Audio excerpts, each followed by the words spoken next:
folks, and welcome to this week's show. And by popular demand, we've got the guests of Rod and Jeremy back again. Hey there. Hi. And as you can see, the game's given away by our backgrounds there. Today, we're going to be focusing on the top 10 studio double albums of our choice. It's going to be interesting. We've not gone live albums because that's going to be a totally different show. And there's a number of great live albums or doubles. So some of them could have easily made this actually, but that's for another day. Mm-hmm. So we've discussed the process in a little bit of depth here, and it's an unusual one because of technology. And what I mean by that is when the CD era came in the mid 80s onwards, and certainly for 20 years or so, 25 years, people filled CDs out, and CDs can cope with about 75 minutes worth of material, 77 minutes in some cases. That, by traditional standards, is a double album. So if you were crazy enough to fill your album with your CD full, that's basically a double album. And what we've just randomly gone down the route of about 60 minutes or so, because the vinyl quality would have seriously, when trying to think of the word there, deteriorated. That's the word. Deteriorated in terms of quality and certainly in terms of the bass. So all normal albums, 40, 45 minutes. Double albums were normally always 55, 65, 75 minutes. Some are really short. I think the London Calling's about 65 minutes long, which is quite a short double album. And in some cases, some of our choices would have been single CDs, but would have, as I've stated there, have been double albums traditionally. So the process I've gone down is looking at the length, but also what albums do I listen to the most? And my top 10 are not necessarily the best top 10, the best 10. My 10 are the 10 that I listen to the most and the ones that mean the most to me.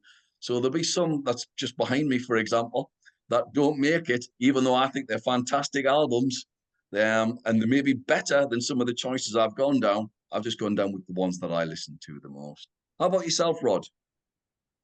Yeah, I've gone a little bit differently, I think. I'd listen. I really like the ones that I've picked, obviously, but they're not necessarily the ones I'd listen to the most. Some are older albums that I might not listen to as often. So I've gone for ones that I think across time compare the highest for me. If I just listed, I don't know, 20, 30, 40 double albums and then just had to overall, taking in all the eras and styles and stuff like that, which ones have had the most impact, most influence, all those types of things.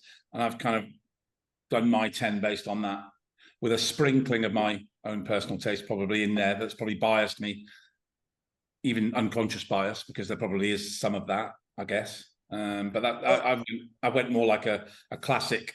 What are the best ones? I don't think mine's a million miles away. I just listen to them more anyway, so it's not a million miles away. How about yourself, Jeremy? Well, I felt the need to kind of corral things a little, to limit them a little. Saying everything over 65 minutes, it seemed a little too wide to me. And then there's also the confusing part in today's vinyl revival world. You have a lot of albums that are not very long released as doubles. I'm not sure why, maybe to give it a better pressing, or maybe to give it sort of a more gravitas in the hand, in a sense. So an album like Angel Olsen's All Mirrors, a fantastic record, but it really could easily have fit, I think, on 2 or 3 sides.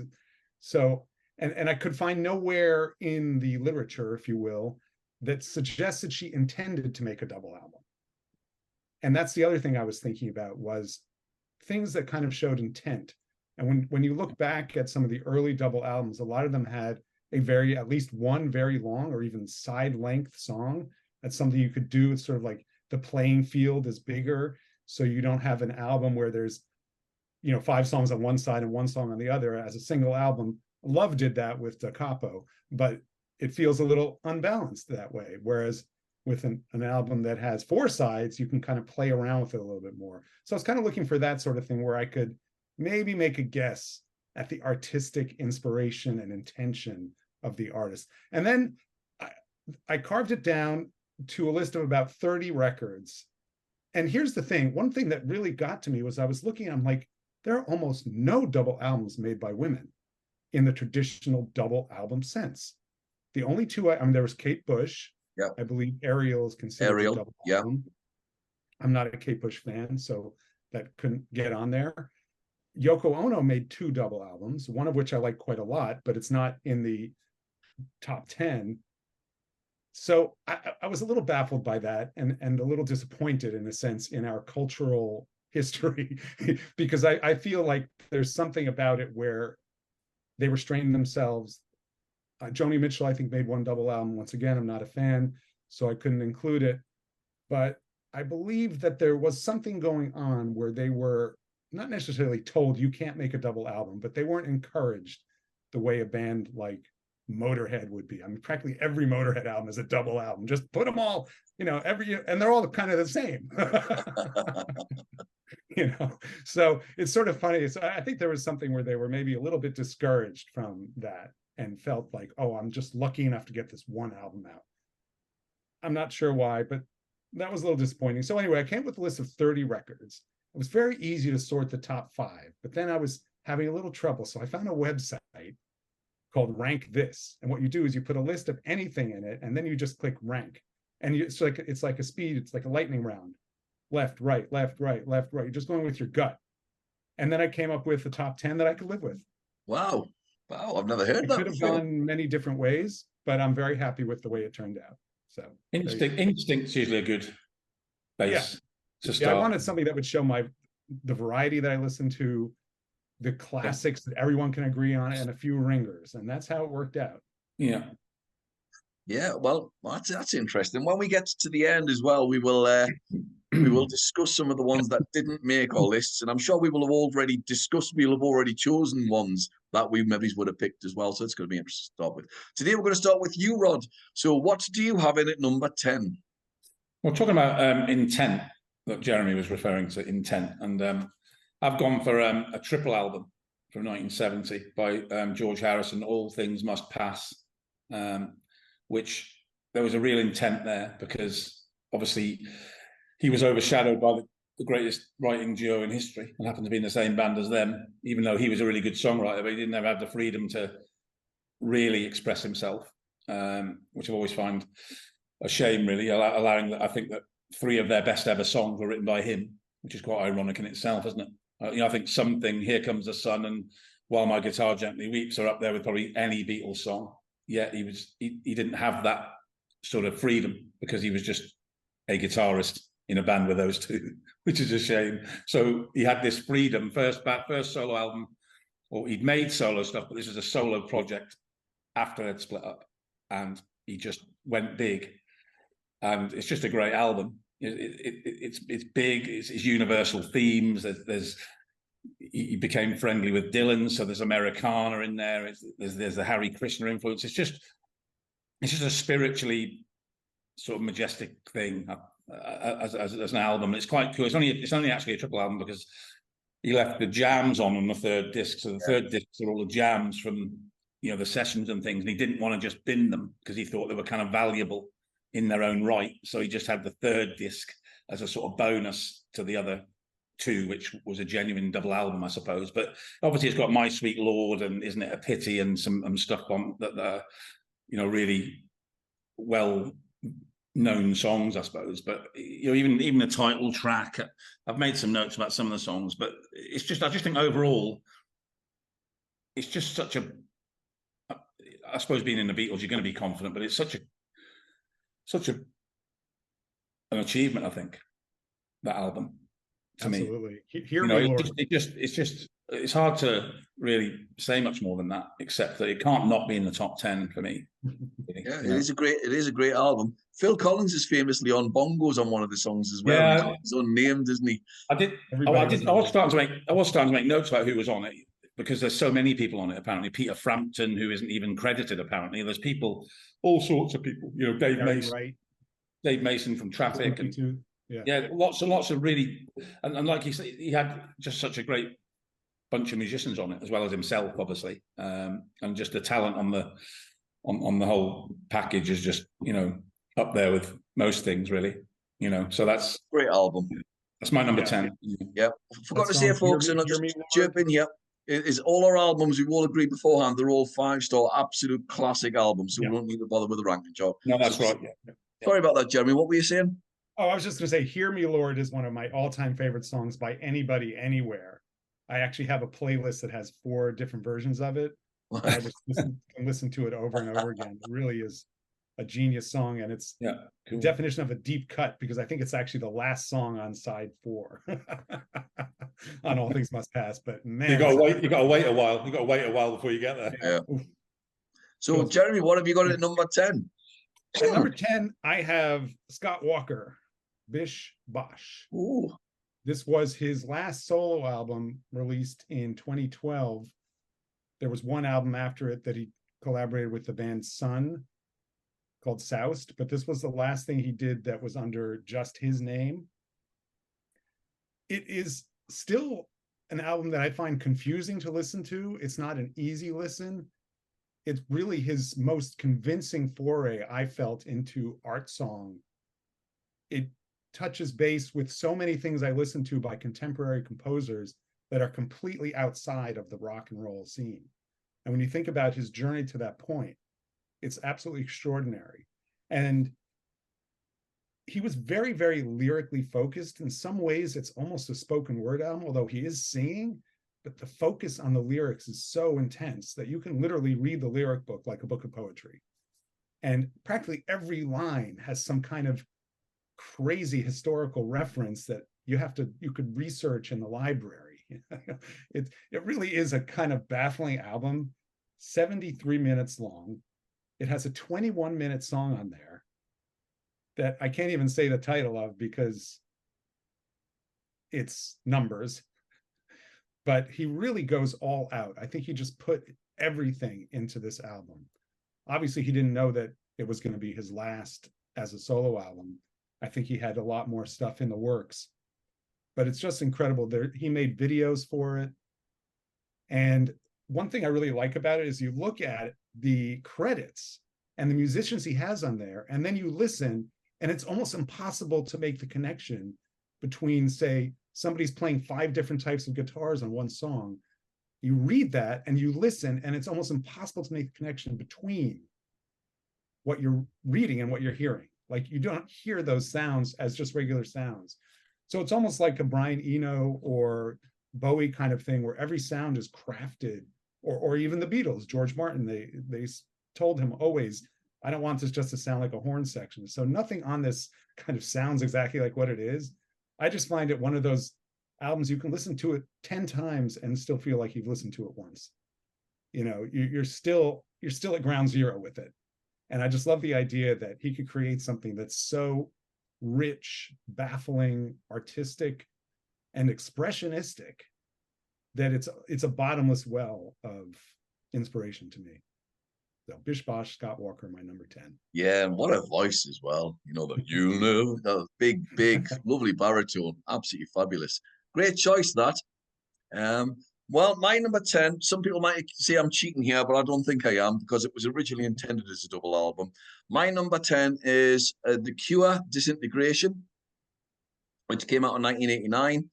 It was recorded during a time when Smith was mentally and physically struggling with things. He was taking LSD, clearly not good for you. The band were all over the place. They just recorded a double album before, and it was really, really big, and he was struggling with the excess of fame. So he wanted to go back to the old style albums that they'd done earlier on, like Pornography, for example. And I just genuinely think this is a great album, an album of emotional soundscapes is the way I would describe it. Apparently, they recorded over 30 tracks and whittled them down to 12, thus clocking up a 71-minute album. I just absolutely love it. It's dark, it's gloomy. Yet amongst all that gloom, you've got sheer joy and absolute beauty. I mean, the lyrics to Love Song are just so tender and beautiful. They encapsulate everything you sort of want to see in a relationship perfectly. He does a marvelous job on it. Picture of You, the idea of lost love and ache, you know, those aching lyrics that he's got. And we've all been there at some point, and you reflect, and he's able to nail those emotions beautifully with just beautiful background music. a couple of tracks that were originally supposed to be on the vinyl and they couldn't fit them on, hence the fact it came out as a single with a rather weedy sounding bass until they've re-released it as a double, was Homesick and Last Dance, which should have been on anyway. Hence the fact I've included this in at my number 10. And so for me, this just gets in there ahead of Aerial by Kate Bush, may I add, which I was so desperate to put in, but I've gone with this because it's such a fabulous album and it means an awful lot. It's just beautiful. Yes, it's a downer album, but it's marvelous. It's a great album. It's a truly great album for me. So my number 10 there is Disintegration by The Cure. So Rod, what have you got at number 9? Yeah, number 9, I've got Smashing Pumpkins, Melancholy and the Infinite Sadness. There's not many double albums in the 90s of that era, really, but I think that was a really sort of a loosely conceptual album about, you know, a teen or an individual teen being sort of alienated, which is a pretty sort of, I suppose, stereotypical sort of theme, which is probably why it was so relatable and which helped it get as big as it did. But it's got such a great sound, I think.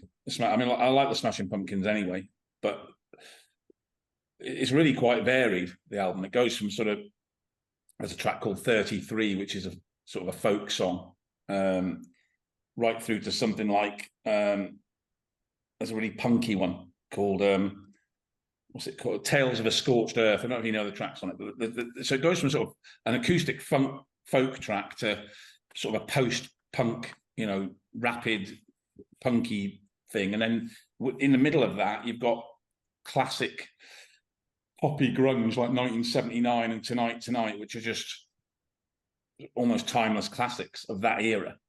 And I just think that, you know, to pull that off on only I think it's only their 3rd album, I think. I think to me, it's one of my favorite albums that I would listen to that's lengthy. And I like the different, you know, like I say, different styles throughout of it, and I appreciate, I suppose, the boldness of it. Really, it's not perfect, but it's still in the top 10. I think that's why I got it in there. I mean, yeah, that's an album that's really gotten a lot of respect, I think, over the years. 1979 is probably my favorite Smashing Pumpkins song. But yeah, just watching like the conversation on Twitter about things, you know, from that era, it seems to have really grown in its yeah. I mean, I listened to it after it came out. I wasn't into them in '95, I think it was.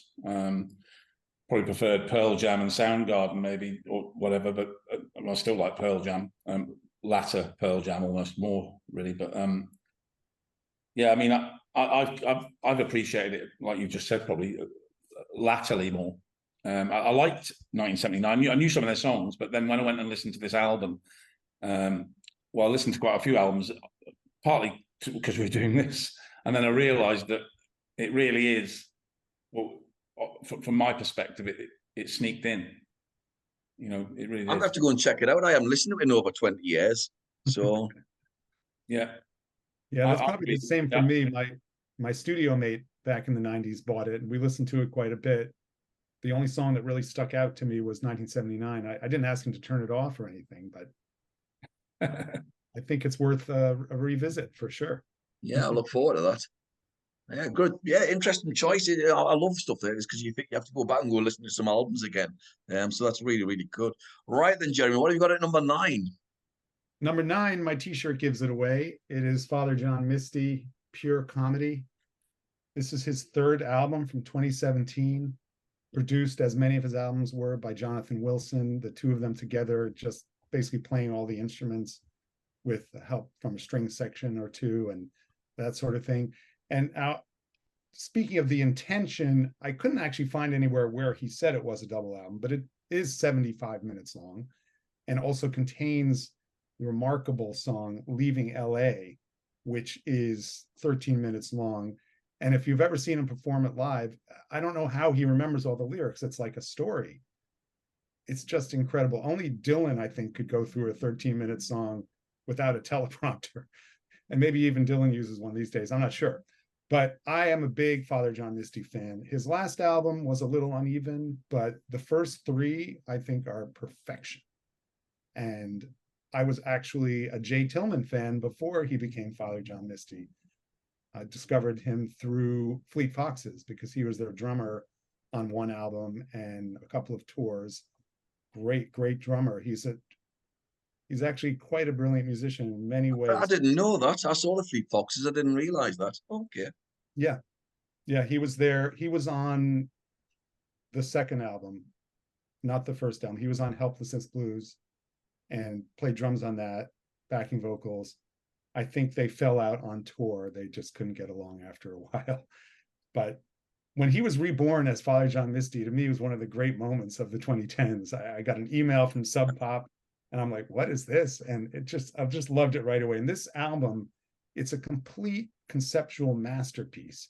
When I reviewed it, when it came out, I put it in the context of past, present, and future, with the past being Dylan's triplicate album, present being Kendrick Lamar's Damn, and this representing the future. Even though it sounds kind of like a Laurel Canyon soft rock record, when you read through the lyrics and listen to the attitude behind it, he's really envisioning almost a scorched earth caused by climate change, political disagreement, technology, and just how mankind is sort of trying to rebuild itself and reestablish itself on this wreck of a planet that we created.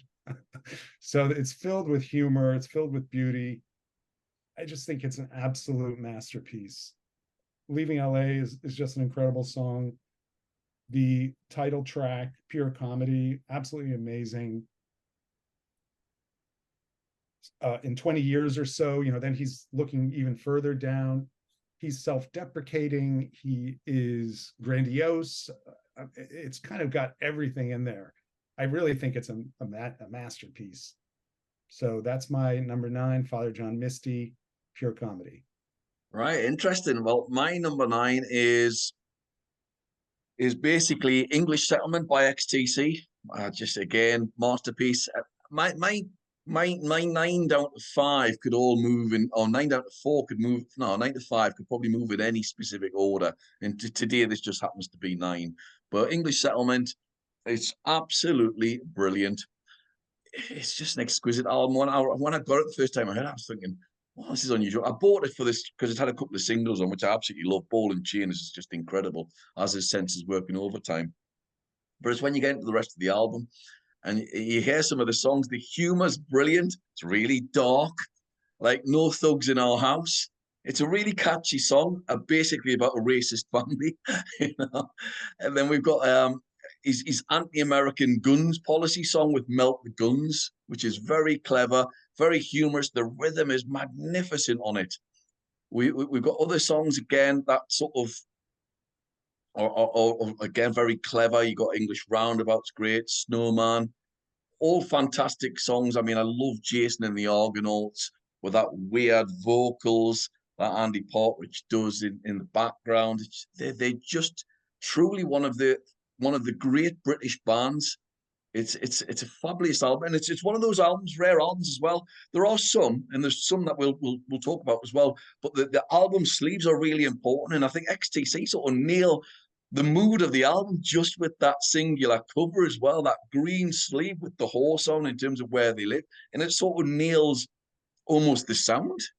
Rather oddly, I think it's an absolute masterpiece of an album. So yeah, my number 9, English Settlement, just absolutely fantastic, brilliant. Record. Yeah, you have to buy the British version with the textured cover. Yeah, definitely. I think there was a single version out as well at some point, but obviously it was the double. Yeah, it was originally released as a single in the US. That's why I bought the other reason I bought the UK version. Yeah, I can't get my head around that. Rod, what have you got at number 8? Well, again, Jeremy was mentioning earlier, there isn't many, don't get me wrong, female artists who make double albums, because there aren't many. But my number 8's The Miseducation of Lauryn Hill. Yeah. I forgot all about that. And my, I've always loved, I love doing, she's one of my favorite vocalists probably of all time, male or female. I like Otis Redding. I like Ronald Isley. You know, but she's up there. You know, the tone of her voice, loved it ever since, you know, the Fugees and the cover of Killing Softly and that the score, that album. And then I think she felt like she wasn't to the fore enough, because obviously Wyclef Jean, more so than the other chap, but whose name escapes me, but Wyclef Jean was pretty big, wasn't he? And so he was a sort of main, he was the main guy. He was the Fugees, and she was not, and she felt she had more to offer. And there was a bit of friction, so that's why it all fell apart, I think. And then what she does is, what's a bit more remarkable is that, you know, she leaves the Fugees, which was successful, it was a successful venture, and she's got a great voice, don't get me wrong, but then she does, you know, as a debut album, you know, a biographical sort of concept double album as a debut, and nails it really, you know, and it's got great rapping sections on it. It's just, you know, everything is just matches almost any R&B song, and it's a top tier album. And to do that as a debut, I know it all fell apart after that, because she had issues and she became a mum and tax evade. I mean, it didn't happen for her beyond that, but as a single standalone thing, to do what she did stands a test of time and compares favorably with, you know, most, you know, top tier double albums. That's why it's in my top 10. Yeah, it's an album I forgot. It's brilliant. I have a distinct memory of when it came out. An assistant who was working for me in my photo studio brought the CD and we listened to it. And I did think it sounded great, but the skits really bothered me. So I kind of never followed up with it. And often I like skits, but I felt that they were intrusive and didn't really add to my experience. I should really revisit it though. She's a huge talent. Yeah, and she won 2 Grammys, which obviously can't be sniffed at again on a debut album, I suppose. And I'll give it another chance. She's an artist. Actually, my kids listen to her a little bit. They listen to the singles on like various mixes that we have, and I was quite chuffed when I heard them listen to her fairly recently, actually. But one thing I always remember at the time was when she came out, and Ian Dury was raving about her on the TV at one point, and he was saying what a great lyricist she was. Oh wow!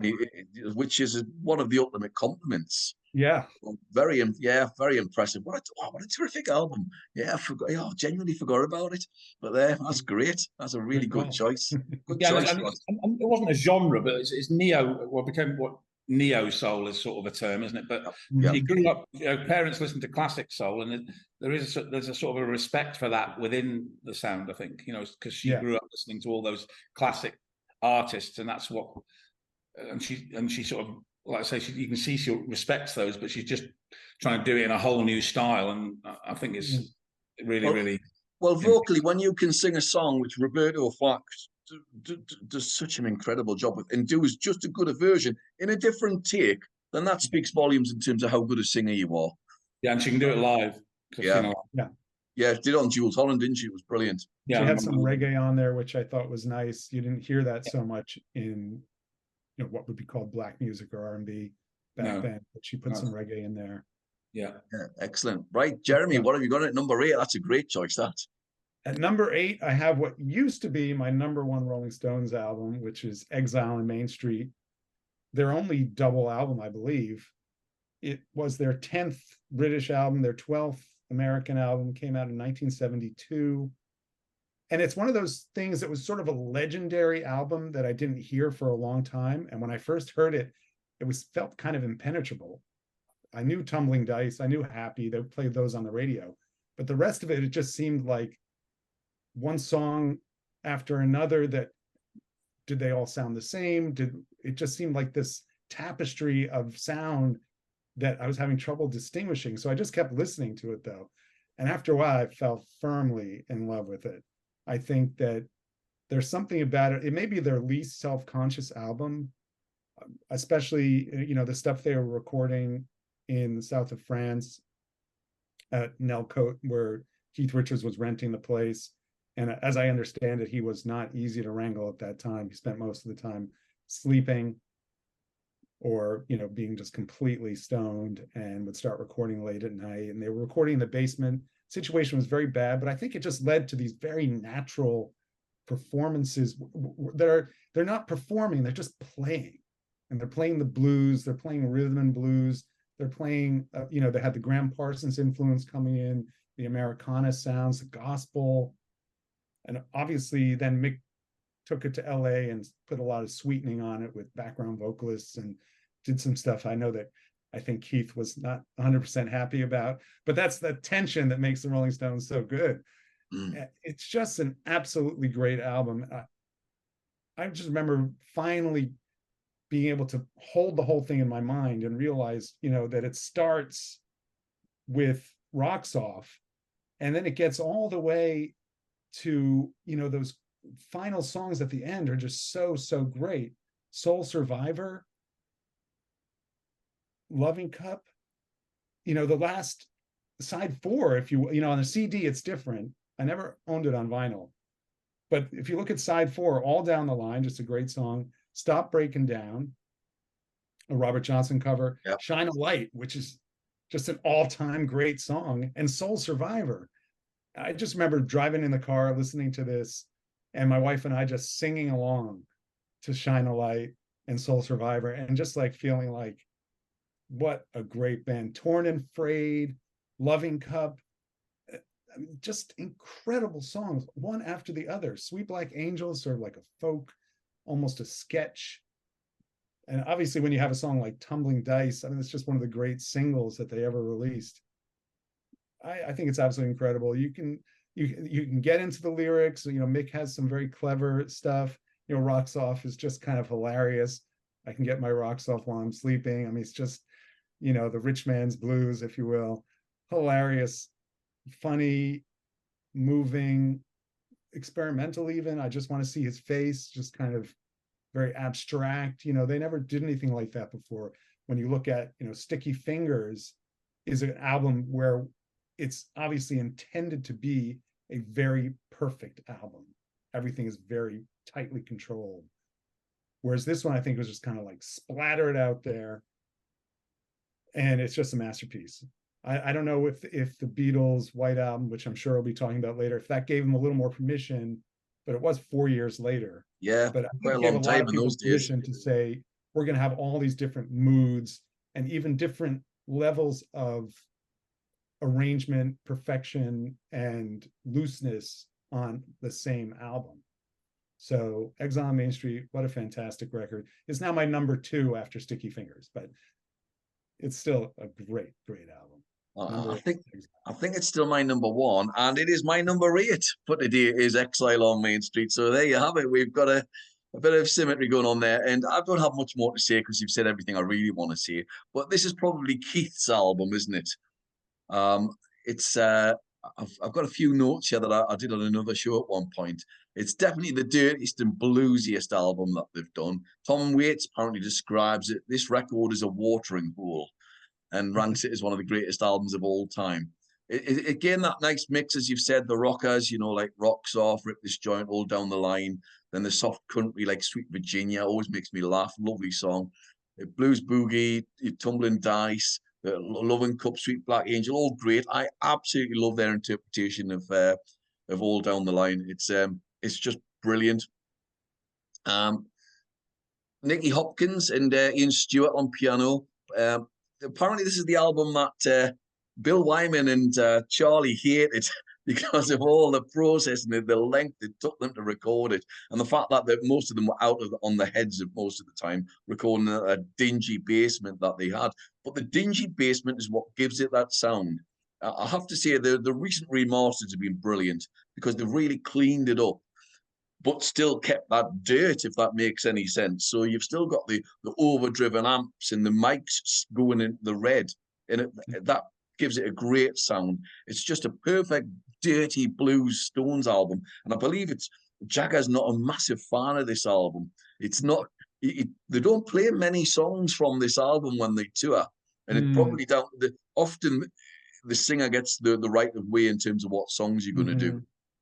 And he tends never to pick that many from it. You get Tumbling Dice and you get the odd one, but there's never more than 2 ever thrown into a set from this album, which is a real shame because it's brilliant. And it's noticeable when they did Sticky Fingers and they did a reissue recently. They did the whole album live, and they've never done this whole album since, or most of this album since 72, 73. So yeah, but it's a 5-star absolute belter of an album. So yeah, that's my number 8 as well. So Rod, what have you got at number 7? And number 7, I've got another classic 70s album, Goodbye Yellow Brick Road, which is behind you, actually, isn't it? Yeah. And my older brother had a copy of it in 73. It came out, I think, didn't it? I was only 10. Yes. I was only 10, but it was on in our house a lot anyway. And the title track is just, I don't know, it's sort of engraved on the inside of my cranium, I think. It's just a fantastic song, I think, the title track. But then there's a lot of variety on it. It covers Lucy in the Sky with Diamonds quite well, really. It's a different take. It's a little bit sort of funkier version of it. I quite like it. And Benny and the Jets is a great song. I think it's live on this. Dead funky as well, isn't it? Benny and the Jets. Yeah, I didn't realise, but I did read up that it got in the R&B charts in the US, didn't it? Which for a white artist, I think was, I don't know about now so much, but it was certainly then it was unheard of. I think he was on Soul Train as well, wasn't he, doing it? Yeah, because it had a groove, literally. And it was just quite a unique track for him, really. And then obviously another a bit passé now because it's been played about a zillion times. But Candle in the Wind. I mean, it's even a royal funeral eulogy. Yeah. I mean, you can't whether you like Elton John or you think he's a bit mainstream or whatever. You can't. You can't ignore stuff like that, can you? I mean, he's just a really good songwriter, and that was peak Elton, just before maybe between 73 and 75, 6-ish, maybe. Yeah. He sort of ruled the world almost at that point, I think. So this right through to probably Captain Fantastic, maybe, is peak Elton.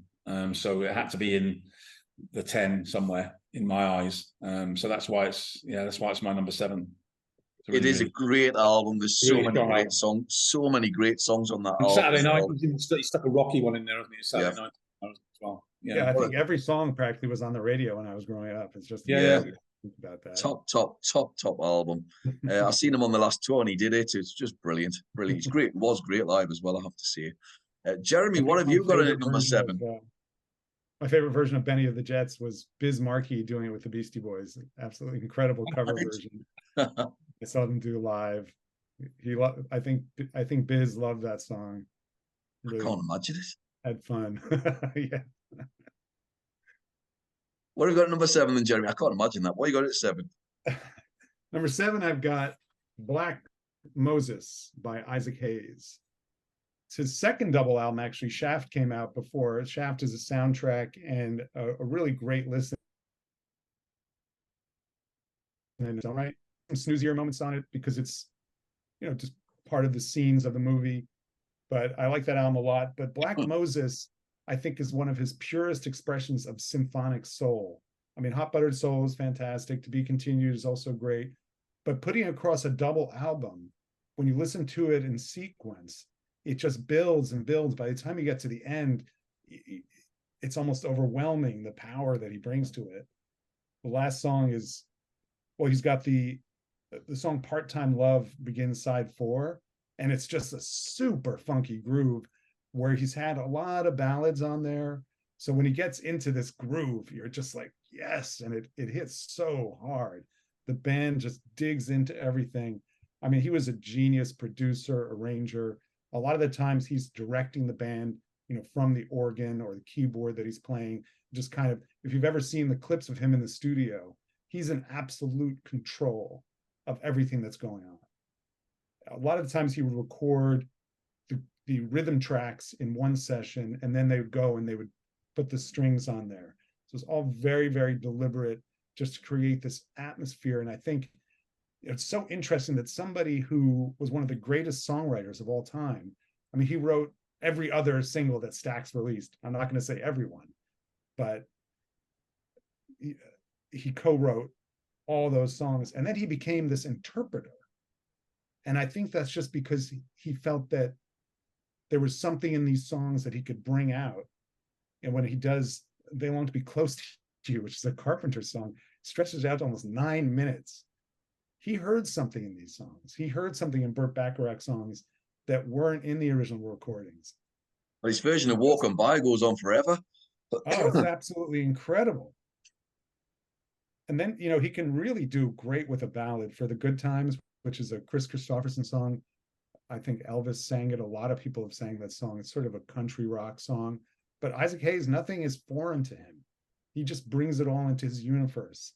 It's really incredible. It also has an amazing package. Folds out to a giant cross because he's the Black Moses, you know. So give it to him for that.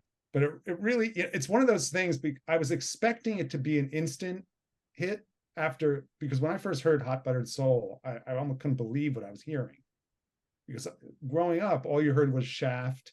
That's about all they played on the radio. So when I started really getting into Isaac Hayes, with this one, it was a bit of a slow build, but I think that was all intentional, almost like movements of a symphony. We're going to start, and it's going to be very, very immersive and slow, and it just slowly builds. And the way he kind of has these peaks and valleys throughout the sides just shows that he was very careful in thinking about it as a double album. It's going to take you on a journey, and it's just going to be everything he can do in one place. I just think it's absolutely incredible. So he did that lush, I think is the word I'm going to use, string sound before Barry White as well, didn't he? Which he Barry White, I think, was for. a little bit influenced by him, let's just say. And of course, this album does have one of the most famous samples of all time, the groove from Ike's Rap 2. Yes. Which was sampled by both Portishead and Tricky the same year. Yes, yes. And then also was done by another artist later on, Alicia Cara. She had a great song called Here. It's actually really her only great song. She has some other good ones, but she really used that groove well too. And that was much later than Portishead and Tricky. But obviously he was a genius, and this is one of his best albums. So there it is, my number 7, Black Moses. Great choice, great choice. Well, my number 7 is David Bowie's One Outside, which is about 77 minutes long. It's his first album with Eno since Lodger. They talked about in 93 after just recording Butter of Suburbia. So the album was recorded in 94, 95. It's an album that I didn't like when I first heard it. I thought, oh, it's too much going on. I don't get it. It's just it's too much in my ears. And I'll be honest, it took me 15, 20 years to really get into it. I absolutely love this album now. It's an album which mixes genres and styles. It's got this weird narrative about a detective, a victim, a serial killer. It's got a real Diamond Dogs flavor to it. This is almost like a sister album to Diamond Dogs. It's really, the one word I'll use about this album is dense. It's really sort of really dense in terms of the music. It covers a range of genres like rock, jazz, industrial, ambient, electronica. But it is a real grow out of an album. I mean, the musicianship is exceptional. You got Reeve Gabrels, Sterling Campbell's drumming's out of this world, Carlos Alomar. But Mike Garson sort of is almost the star of the show with his keyboards and those little flourishes he puts in. As I say, the themes can be really dark because they fit in with the whole narrative of the story, and there is a narrative.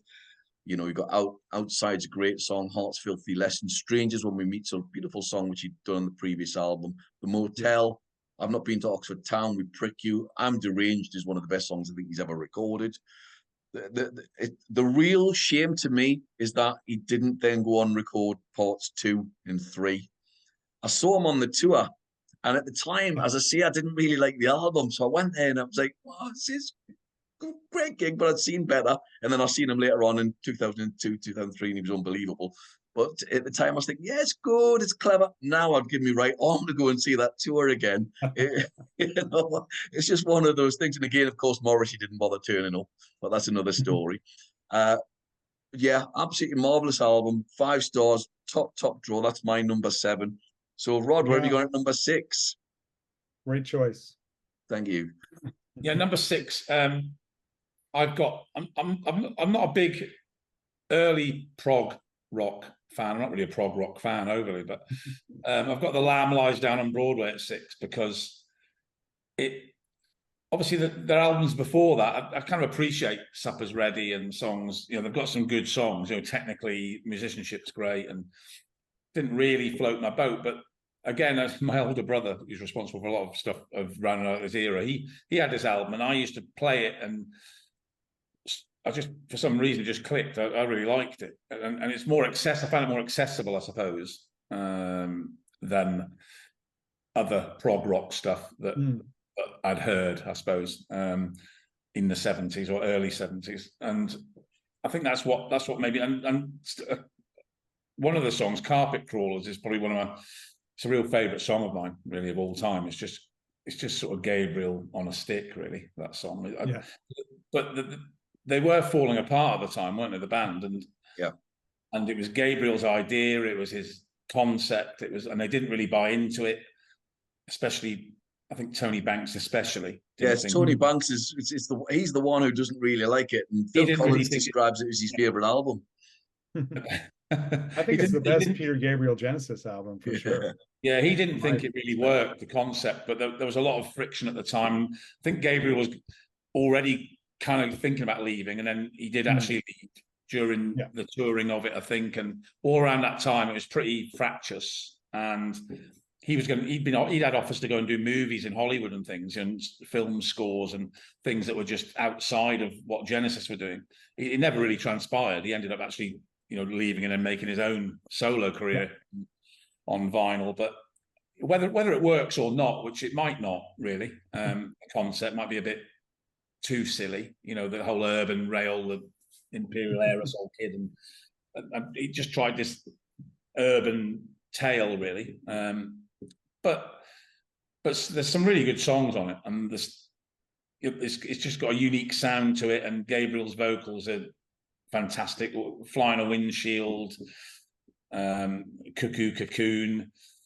I just think it's one of the, I found it one of the more accessible, like say, prog rock bands and prog rock albums, and I've always liked that. Also, that Sorry? if you're a Peter Gabriel fan but you're not a Genesis fan, that's me. You still have to listen to this record to hear the seeds of where he started from. Yeah. I think there's more on this album than any other Genesis album. Obviously, it all builds up in an artistic pattern of someone's career. Yeah. But you can really hear the seeds of the more pop-oriented, art rock kind of oriented, and kind of unnecessary fiddliness, I think, of some of those. In my exactly. Of those earlier Genesis albums. Even though the concept is bizarre and maybe doesn't make sense as any kind of a story, I think there is more of a directness of the melodies, without a doubt. I mean, the emotions. So counting out time, talking about tracks, counting out time on that album is pretty much a pop song if you listen to it. You know, so yes, it is. To imagine that on Foxtrot or Selling England by the Pound, exactly. Just wouldn't be, most of these songs wouldn't be on any of those albums, and because of that, it wasn't well received at the time. Yeah, it was such a departure for Genesis fans, which I wasn't, but retrospectively, it's a lot of Genesis fans' sort of favorite or top 2 or 3 Genesis albums of all Genesis fans. Yeah. So over time, you know, Gabriel's genius has sort of won out, really, I think, ultimately, you know, and I think that, again, that's why it's so high for me. I listen to the songs now and I still love them. You know, the ones I really love, I still really love them. And he went on, like you say, to I've always loved his vote. He's a great vocalist. Anyway, he is a great vocalist and got a real unique tone, hasn't he? And I've seen him live a couple of times. I've seen him in '79, which was, he'd only just brought his second album out, I think, at that time. He headlined Reading Rock Festival. I went with my brother. I was only 14. Wow. And I've seen so many bands that day. The Cure were on, Cheap Trick, sorts of people were on. It's a mad weekend. I was only 14. Yeah.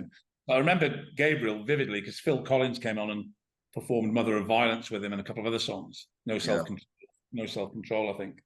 But he's a fantastic live performer as well, Peter Gabriel. I am a fan of Gabriel. He's brilliant. I just saw him recently. He's absolutely outstanding.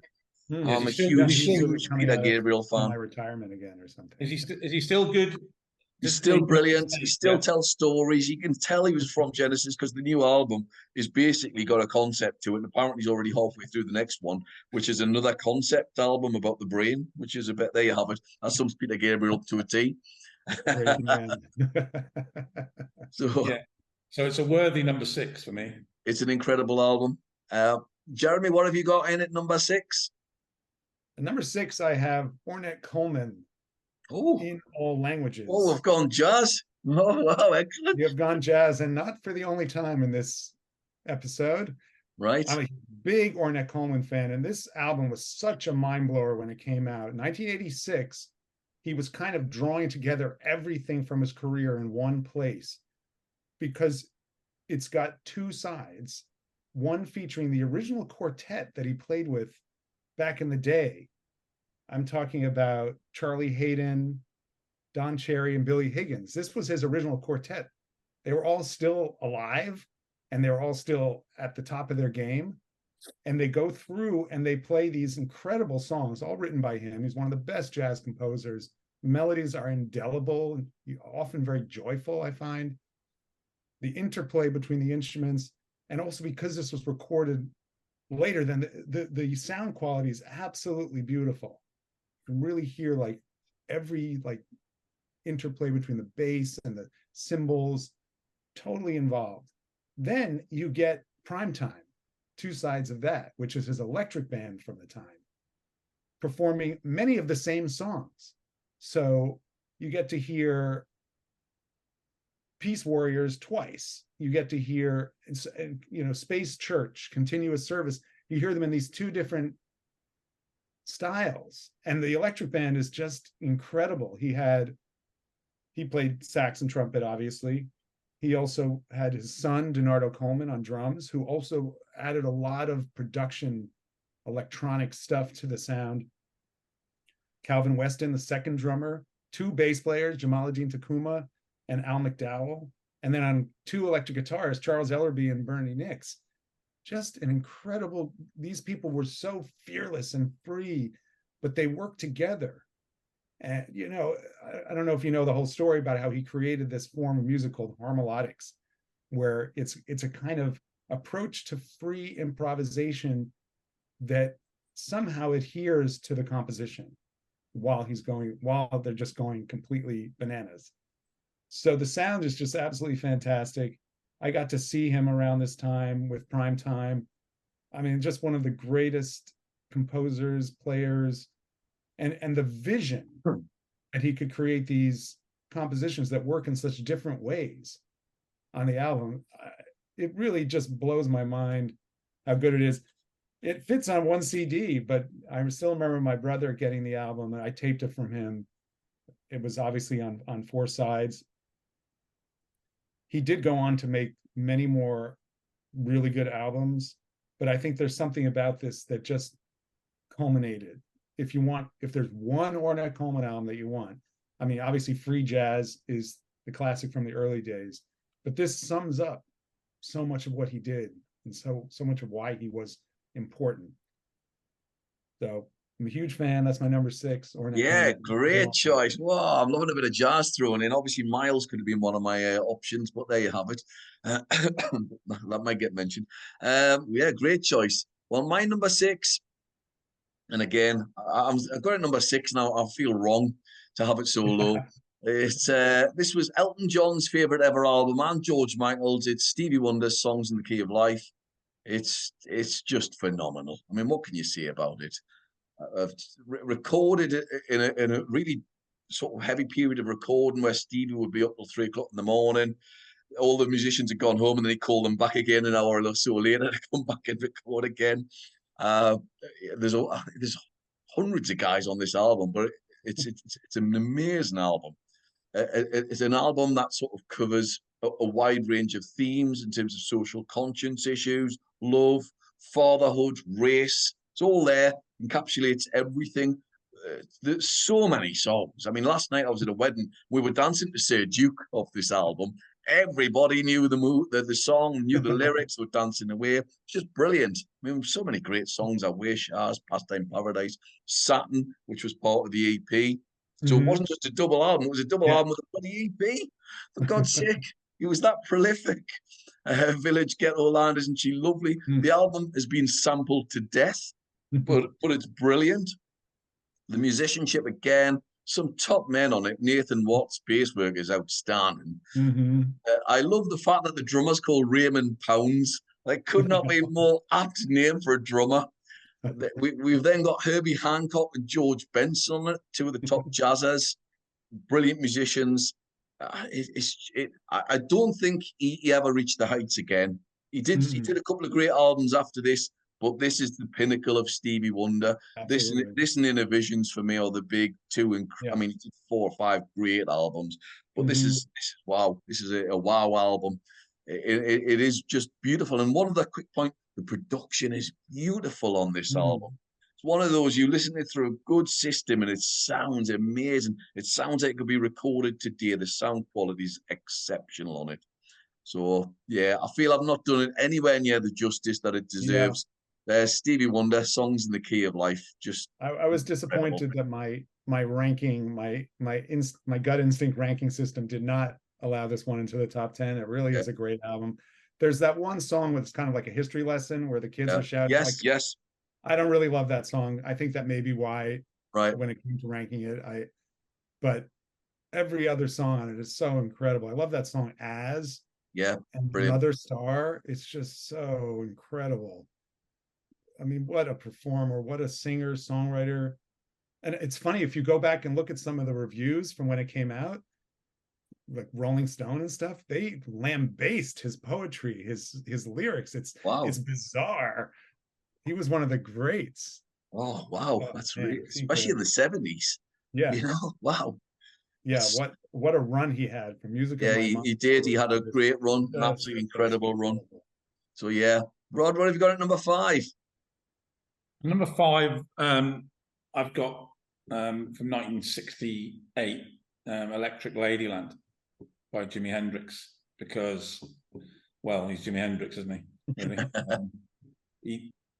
It's just even sounds different now, really. I know it's a Fender Strat and stuff, and people do play that style, but they're still not quite him. It's just, and they're a trio. They're just, the Jimi Hendrix Experience. They just had a unique sound, which if you sort of dug it, which I did, then lots of people did. Thankfully, it's just a Voodoo Child is on it, isn't it? And Crosstown Traffic, and then possibly the best cover version of all time, All Along the Watchtower, maybe. Yeah, it's a real show for it, isn't it?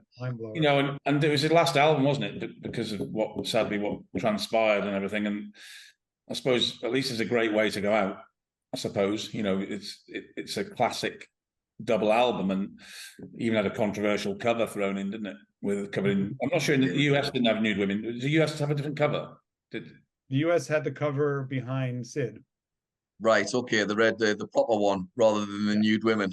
Yeah. I have the UK version, but I have the inner sleeve on my background. Right. Yeah. Gatefold because of that controversial cover. Because that would be banned now. Actually, that was not his choice. That cover would be That would be banned now, wouldn't it? That cover, I thought. Probably. Yeah. It would be. Yeah. But well, Jimi Hendrix, he's just a favourite person of mine who I listen to quite regularly, just because he's just sort of so unique and just moves you, doesn't he? And that's it just had to be in there. And just his classic tracks are just, I could listen to them forever, really. I mean, he's also, as you say, people forget again, as an arranger, his arrangements were exceptional. It never gets mentioned enough. Yes, he was a great guitarist. Yes, he's possibly the most influential, certainly up there with a few others. But his arrangements were just beautiful. In terms of putting the keys on and various other sort of sounds, incredible. And he started in the Isley Brothers, didn't he? He was in the Isley. Yeah, I love the Isley Brothers. I love the Isley Brothers, and Ernie Isley learned. He taught Ernie Isley how to play the guitar, which, strangely enough, Ernie Isley's solos are pretty much Hendrix, personified, aren't they? Really, but that's quite cool. The fact that I like the Isley Brothers, despite the connection is just cool because they're both great artists, really. Yeah, I think I mentioned on one of the shows that my mother met him. Because my mother used to babysit for Chaz Chandler's kids. That's right. Very bizarre. Very bizarre. So just pretty weird. cool. It's a pretty cool anecdote, though. Yes, it's a strange one, isn't it? There you have it. Great choice, though. My old band, we used to do "Come On" from the album, which is a terrific The other song. great cover song on Proper the album. rocker. Yeah. Right, what have you got, Jeremy? What have you got at 5? Number 5, I have Physical Graffiti by Led Zeppelin. And you have to understand that in the 80s, in the early 80s, Led Zeppelin were at a very low ebb after they broke up because of John Bonham's death. And the punks had just beat them up for years as being the dinosaurs and this and that. The idea that there was only one good song on this album was what was told to me, like, Kashmir is the only good song on there. The rest of it's a joke, and Kashmir is sort of a joke too, but sure. So, I bought this for like $5. The original pressing from 1975. Wow. Got the cutouts and everything. And for a long time, I would only listen to Kashmir. And then one day I was like, what's the rest of the song like? And man, Custard Pie, what a groove to open an album with. And it's so interesting because I don't think a lot of people talk about Jimmy Page as a rhythm player because he's such a great solo, guitar soloist and the riff monster. But I remember watching a video of him playing Custard Pie, which I don't think they ever performed that song, Led Zeppelin did, but he performed it with the Black Crowes. And there's a video of it. And when you watch the way he moves his body to get that rhythm, it really kind of gives you an insight into how he came up with this stuff. I mean, and the first side, Custard Pie, and then the Rover, which is sort of like a prototypical Van Halen song, the way the bass and the drums work together. It's so dead simple, but perfect. And then you get In My Time of Dying, which is this ancient blues song that's been covered to death by Dylan, had it on his first album. And it's super long, 11 minutes long, but the way they just play through these different sections, and Robert Plant's kind of almost over the top sort of gospel blues emoting, but the grooves and the way they switch between these sort of stop start parts, they were just a band at the peak of their powers, just as a unit. Now, I didn't realize at the time how much of this was recorded earlier. There's a bit of that. We're picking up stuff that was left off, like Houses of the Holy. The song was not on the album Houses of the Holy, but it's a great song and it works out really well on here. And then you get Trampled Underfoot, which was inspired by Stevie Wonder. Bonham and John Paul Jones loved Stevie Wonder, and that was their little tribute to Superstition. But it's very different than that. And live, that song goes incredibly hard.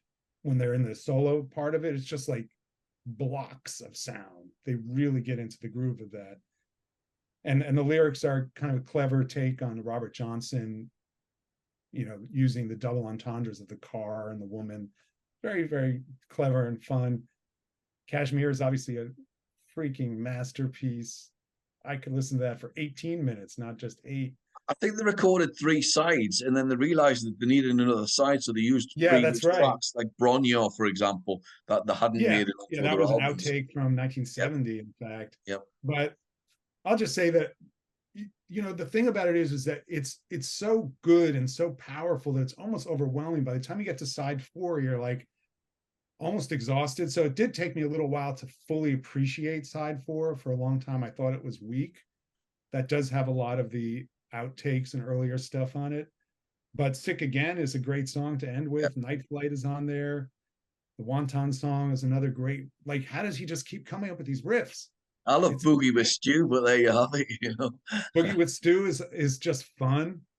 But I do have to mention that Physical Graffiti has my #1 Led Zeppelin song of all time, which is 10 Years Gone. Just the way it takes you through these different moods. It's so gorgeous the way it builds up. And then when he plays that solo, it brings tears to my eyes. And I actually have a bootleg of him in the studio, and you can hear him working out the layers to the solo. And he plays it, and then you hear the tape wind back. And then he plays it again because he's layering on these layers. And it's like every layer is another layer of emotion. And, you know, I recently heard some very famous, smart rock critics complaining about Jimmy Page. You know, he's a brilliant musician, but he was like kind of a jerk and this and that.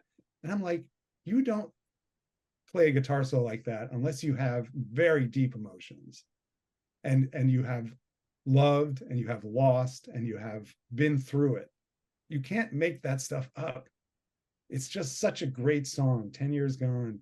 And it Yep. took me so long to discover it because, as I said, I was really like kind of working my way towards this album. You know, having come to, as a Led Zeppelin fan, I came to them through the Yardbirds. So I wanted to hear stuff like stuff on Led Zeppelin 2, which is probably their most Yardbirds-like album. But it's just an absolute, it's a journey of an album, just incredible. The packaging obviously is amazing. Yeah, classic stuff. Number 5 for me is So Physical. when I got to New York, I want to get my photograph taken outside that building. It was also the video place for Waiting on a Friend by the Rolling That's Stones right. as well, wasn't it? Yeah. On the Very Lower famous. East Side. I Very probably walked famous. by it 100 times and never looked at it twice. Right, well, my number 5 is The River by Bruce Springsteen. Recorded in 1980, released in 1980, recorded in 79 and 80. He recorded 50 songs for it, and I'm going to put it out there. This probably should have been a triple album. So there you have it. That's my view. Paolo Hewitt, the sort of mod reviewer, if you like, compares listening to The River is like taking a trip through rock and roll heartlands as you've never experienced it. It's a walk down all the streets, all the places, all the people, all the soul that rock has ever visited, excited, cried for, and loved. I think that's quite a good analysis, actually. Sums it up really, really well. It is a real journey of an album. You've got the euphoric rock songs on there, like The Ties That Bind. It's got a little Birds type sound as well. You Can Look, But You Better Not Touch. Two Hearts, Crush on You, which could maybe have been removed off the album in favor of other songs. You got Hungry Heart, which you originally recorded for the Ramones, but more importantly for me, that was the song that my eldest daughter was born to, so it has a very special place. You've then got mournful songs such as Point Blank, which I love, Stolen Car, Wreck on the Highway, really somber songs, really almost make you feel like you're actually there or in the car. It really does transport you to another place. You've then, of course, got the blue collar story of the title track, which is, you know, great song. The River's brilliant. And then there are other songs for me that should have been on, as I mentioned there, Roulette, Doll's House, should have both been on the album. Both great songs. My only gripe with this album, and it is a small gripe, is that the production is thin. But I think that was a case with a lot of albums from 1980. They sort of loosened the bass off a bit, and they went a bit trebly. It's probably a little thin, and I would like to see them re-release it with a big fatter bass sound. The production is, as I say, it's just a little bit weedy, and it could really do with a bit more oomph. But it's a splendid album. Did they ever release? So they released those outtakes that you were talking about? Yes, they've released. Yeah, you released another box set called. Originally, the album was going to be a single album called "The Ties That Bind." So about 10 years ago, he released a four box set, a 4-album box set with the original mix of what The Ties That Bind was going to be. Then other outtakes and a range of other tracks, not all of them, but a range of other tracks that could have been on there.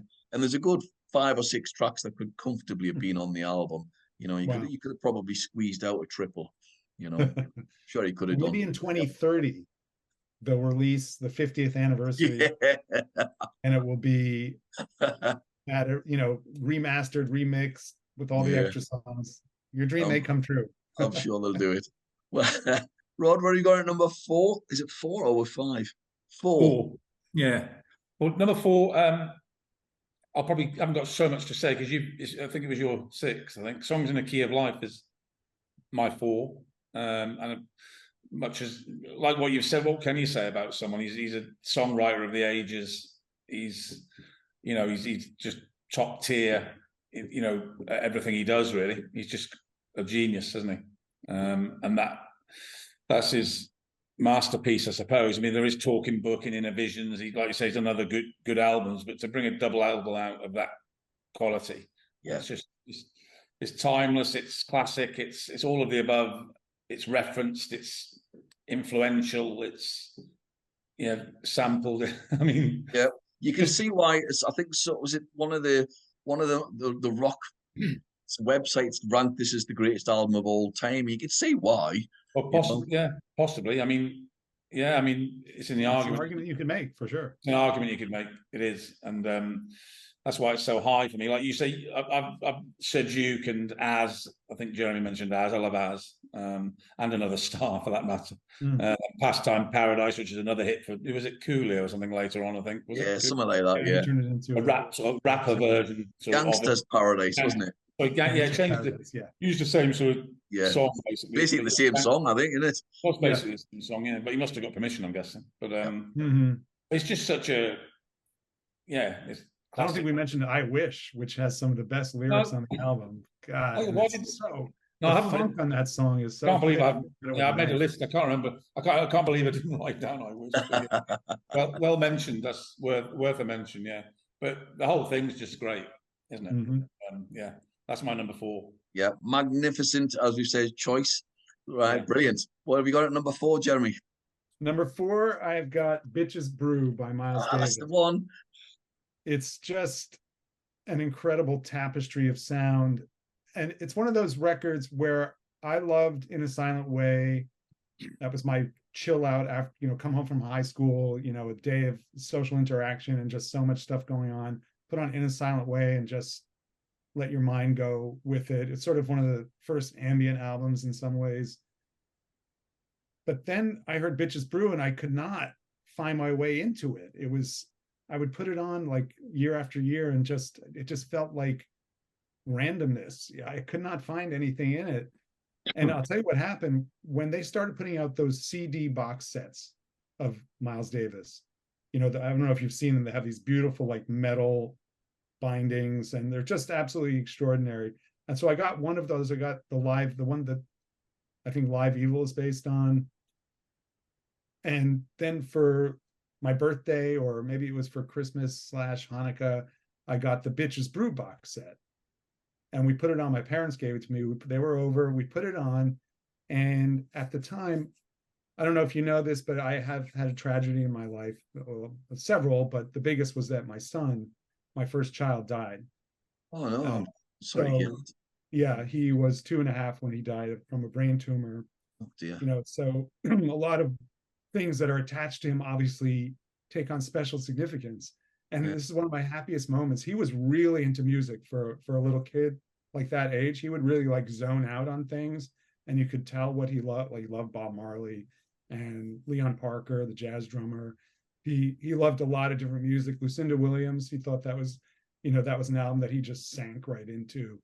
But so I put on this Bitches Brew box set, and it starts up, and Jacob is just kind of like, just starts dancing to it.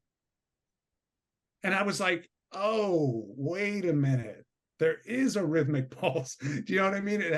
I needed the visual aid of this child just inspired and dancing to it. And then I was able to find my way into it and just became like, what an absolute work of genius. I think Miles Davis at this time, he was searching. He's always searching for that sound. And he would put together these bands and just tell them to play in the studio. But he always did have some kind of a through line. It's just not something that's obvious on first listen. He also worked very closely with Teo Macero, who was his producer for many years. And on a lot of these electric era albums, he would record for hours and do these different takes, and then he'd go off on the road. And Macero was then left with, make this into an album. Yeah. So he was cutting, he was pasting, he was gluing stuff together and just trying to make these sounds. You can hear that a lot on Jack Johnson, which is another great Miles Electric. It's a great album, actually, yes. And he chops in part from the In a Silent Way section. He puts that into the Jack Johnson, and it's a little bit disjointed, but that's the way they were thinking. They were thinking so far ahead of their time in terms of what you could do in the studio after you've recorded. And when you think about the cut and paste style of recording, that's bread and butter today. I mean, Radiohead wouldn't exist without it. So, the idea that you can jam out, or even Neil Young, I've heard, he used to loop stuff together and then build on top of it. so that once Crazy Horse hit that groove, it might not be perfect all the way through, so he could just extend it and then build on top of it. So this is just the way you make records now. And the idea that you would take a jazz record, the idea of jazz was supposed to be that you performed in the studio and you put out the record. Miles Davis, he didn't care about that. I don't think he really cared about what jazz was. He cared about music and what you could do with sound and how that could create an emotional landscape for you to kind of walk into. And when you listen to something like Live Evil, which is recorded live at the Cellar Door, trimmed down to a double album at that time, a live album, you hear how he'll let the band go for a while. And they're just like creating a groove and they're just doing all their things. And then he'll come in with the perfect trumpet line. So it's almost like he's like building this world that and everybody else is just sort of there for him to like hang his melodies and his emotions onto. I just think, he's obviously one of the greatest musicians who ever lived, who ever walked the earth. There's a famous story where he was at the White House sitting next to Nancy Reagan, and she looked at him and she said, "Well, what do you do?" And he goes, "I've reinvented music 3 or 4 times." Yeah. I've reinvented. Yeah. Yeah, I know. I didn't do the Miles Davis voice.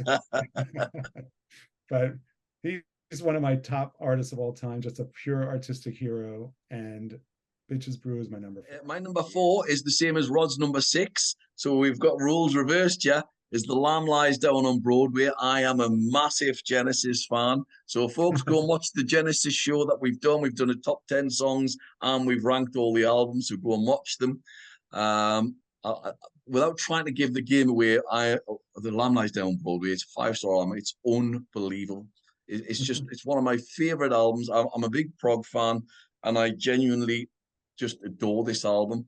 Recorded at Headley Grange, the sort of Led Zeppelin place where they recorded, and Kate Bush done a number of albums there. Mad concept album, as Rod rightly said. There's a film called El Topo, and quite a lot of the themes from El Topo basically appear in this. It's a mad film, absolutely bonkers. But a lot of the same themes are in the film, so it's worth checking out. But it's a crazy film. You've got the allegory to the Pilgrim's Progress as well. I would argue that it's the greatest prog album, like certainly possibly the greatest prog album. Who knows? But it's just great. Fly in the Wiltshire, as you mentioned before, could have been on Physical Graffiti. It's that heavy. The drums sound brilliant on it. Cocoon, that real softness. I absolutely love In the Cage. It's just amazing. As you said there, the differences there with the Counting Out Time. But my favorite song on the album is The Chamber of 32 Doors, which originally I had it about number 3 or something like that in my favorite Genesis songs. And I'm probably going to change my mind and putting it at number 1. I think it's amazing. I just think it's amazing. It's the lyrics are superb. The feeling with Peter Gabriel's lyrics he's just such a good soul singer. There's no surprise that his favorite singer as a boy was Otis Redding, and you can hear it. He's a proper soul singer. I need someone to love and someone to trust and all that. And previous things, all the songs have got beautiful soul in them, from the early days right up to now. Everything's got soul in there. And that's never gone. It's a top album, a bonkers storyline where the main character goes off into the ether or whatever it may be. I'm not even sure Peter Gabriel knows, but it's bonkers and equally brilliant. So yeah, my number 4, The Lamb Lies Down on Broadway, magnificent. So Rod, what have we got at number 3? Number 3, I've got London Calling by The Clash, because I think we said on a previous show I was a punk rocker, genuinely at that time, and I remember the album coming out. I remember buying it, and it's just such a. I mean, to think that they went so far in a very not the only band who have, but they did go a very long way in a very short space of time. And they were playing.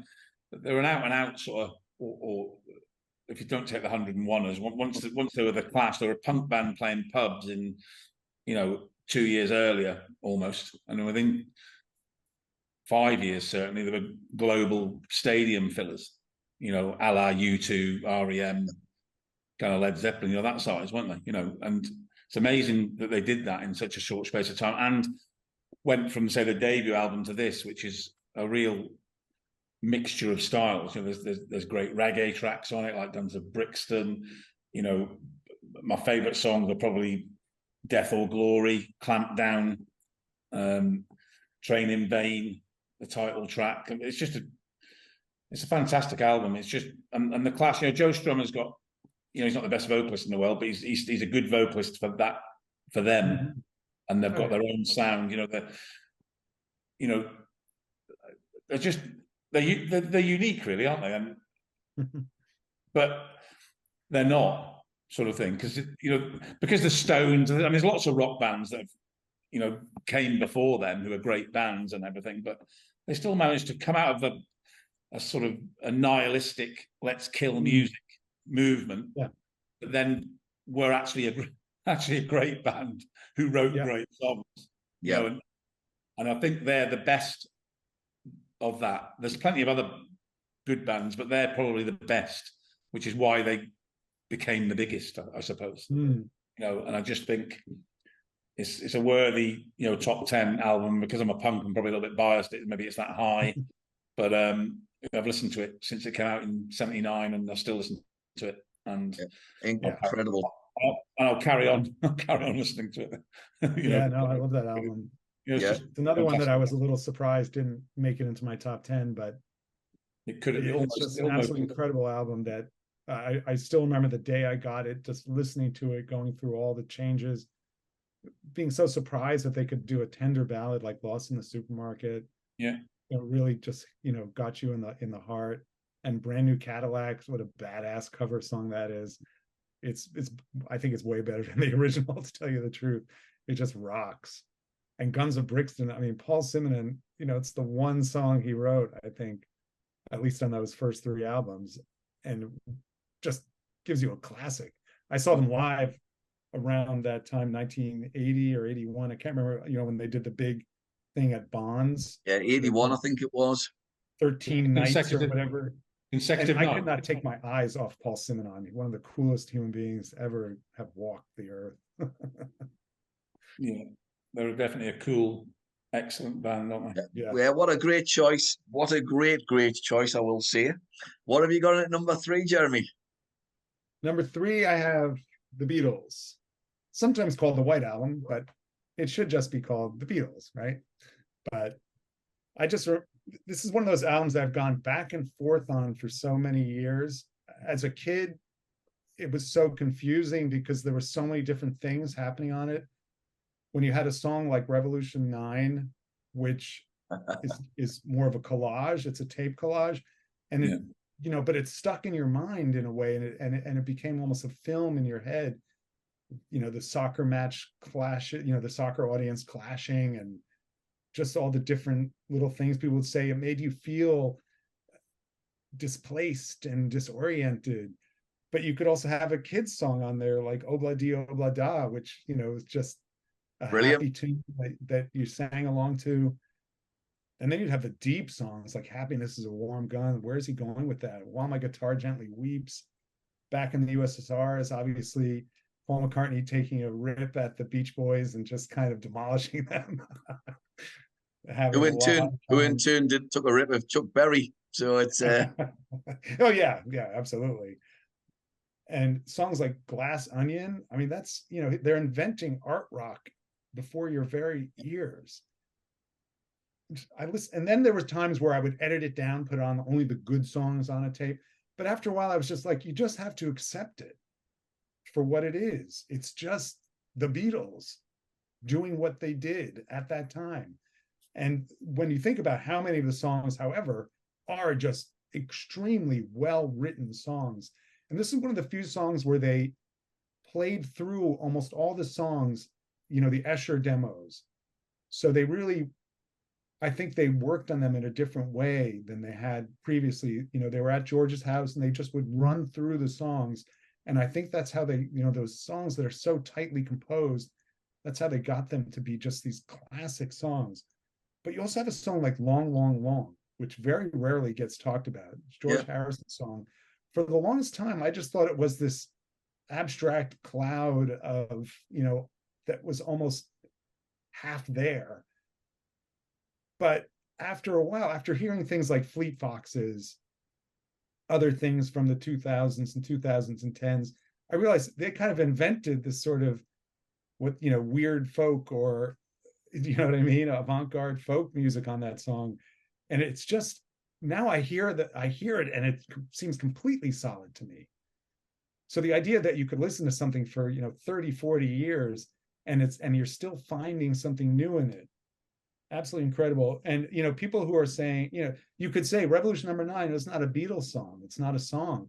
I'm like, well, it is, because they put it on the record. So that whole like almost an imperial idea of saying we are the Beatles, when we put something on a record, it becomes a Beatles song.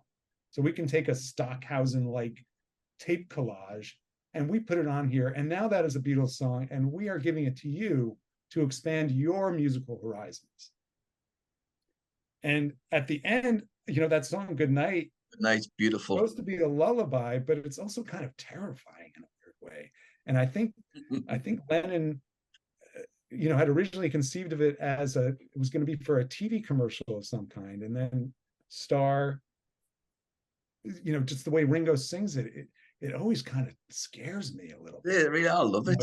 There's like a hollowness at its core that's just sort of terrifying. And then you also have Savoy Truffles, just a fun, clever song. What a great song that is, isn't it? That's so funky and it's funky, right?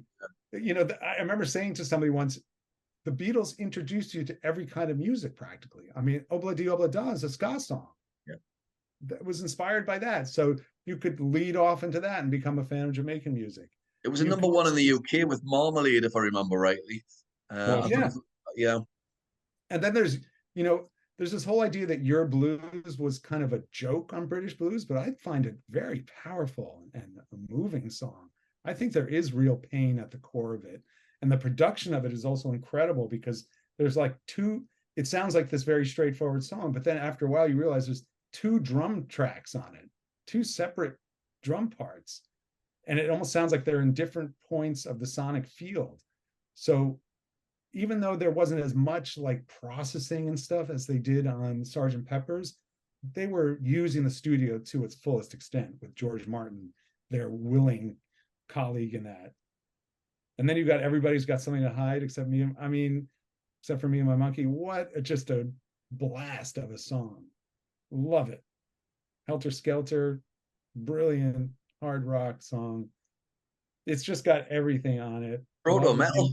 I did finally get the mono version back in 2014 when they were doing those, because here in the US, it was really mostly the stereo versions, but the mono version is even more like the clarity of sound and the way they put everything in the sonic field, like I was saying, is just amazing. As Paul McCartney said, it's the bloody Beatles, isn't it? Yeah.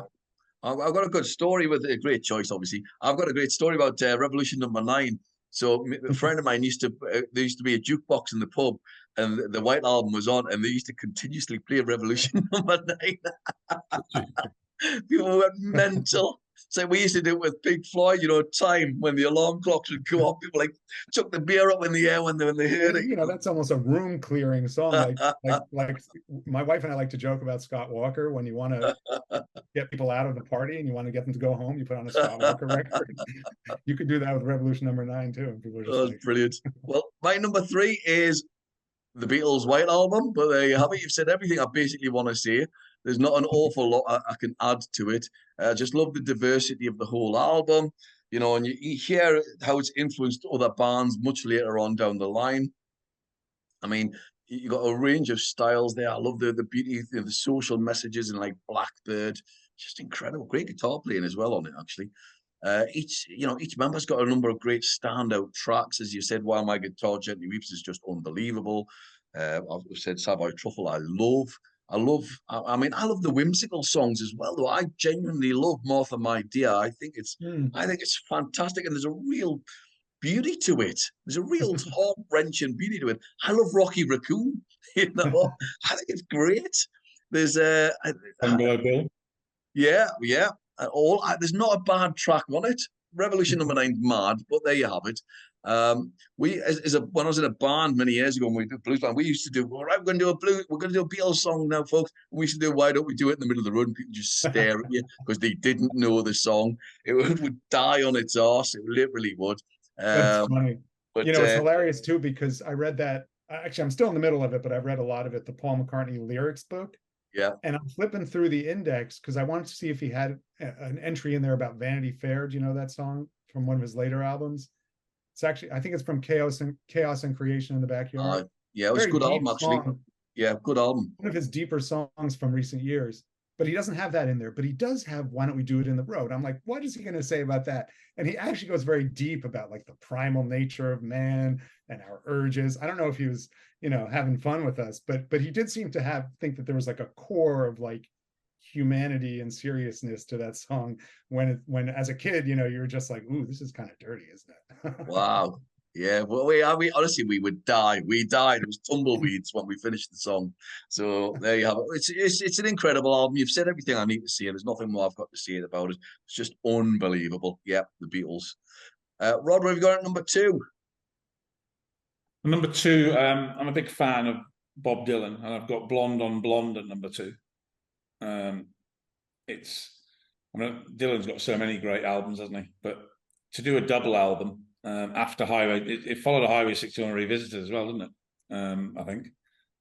But it's just an absolute belter of an album, and it sort of opens with a light-hearted, everyone's pissed sort of rainy day.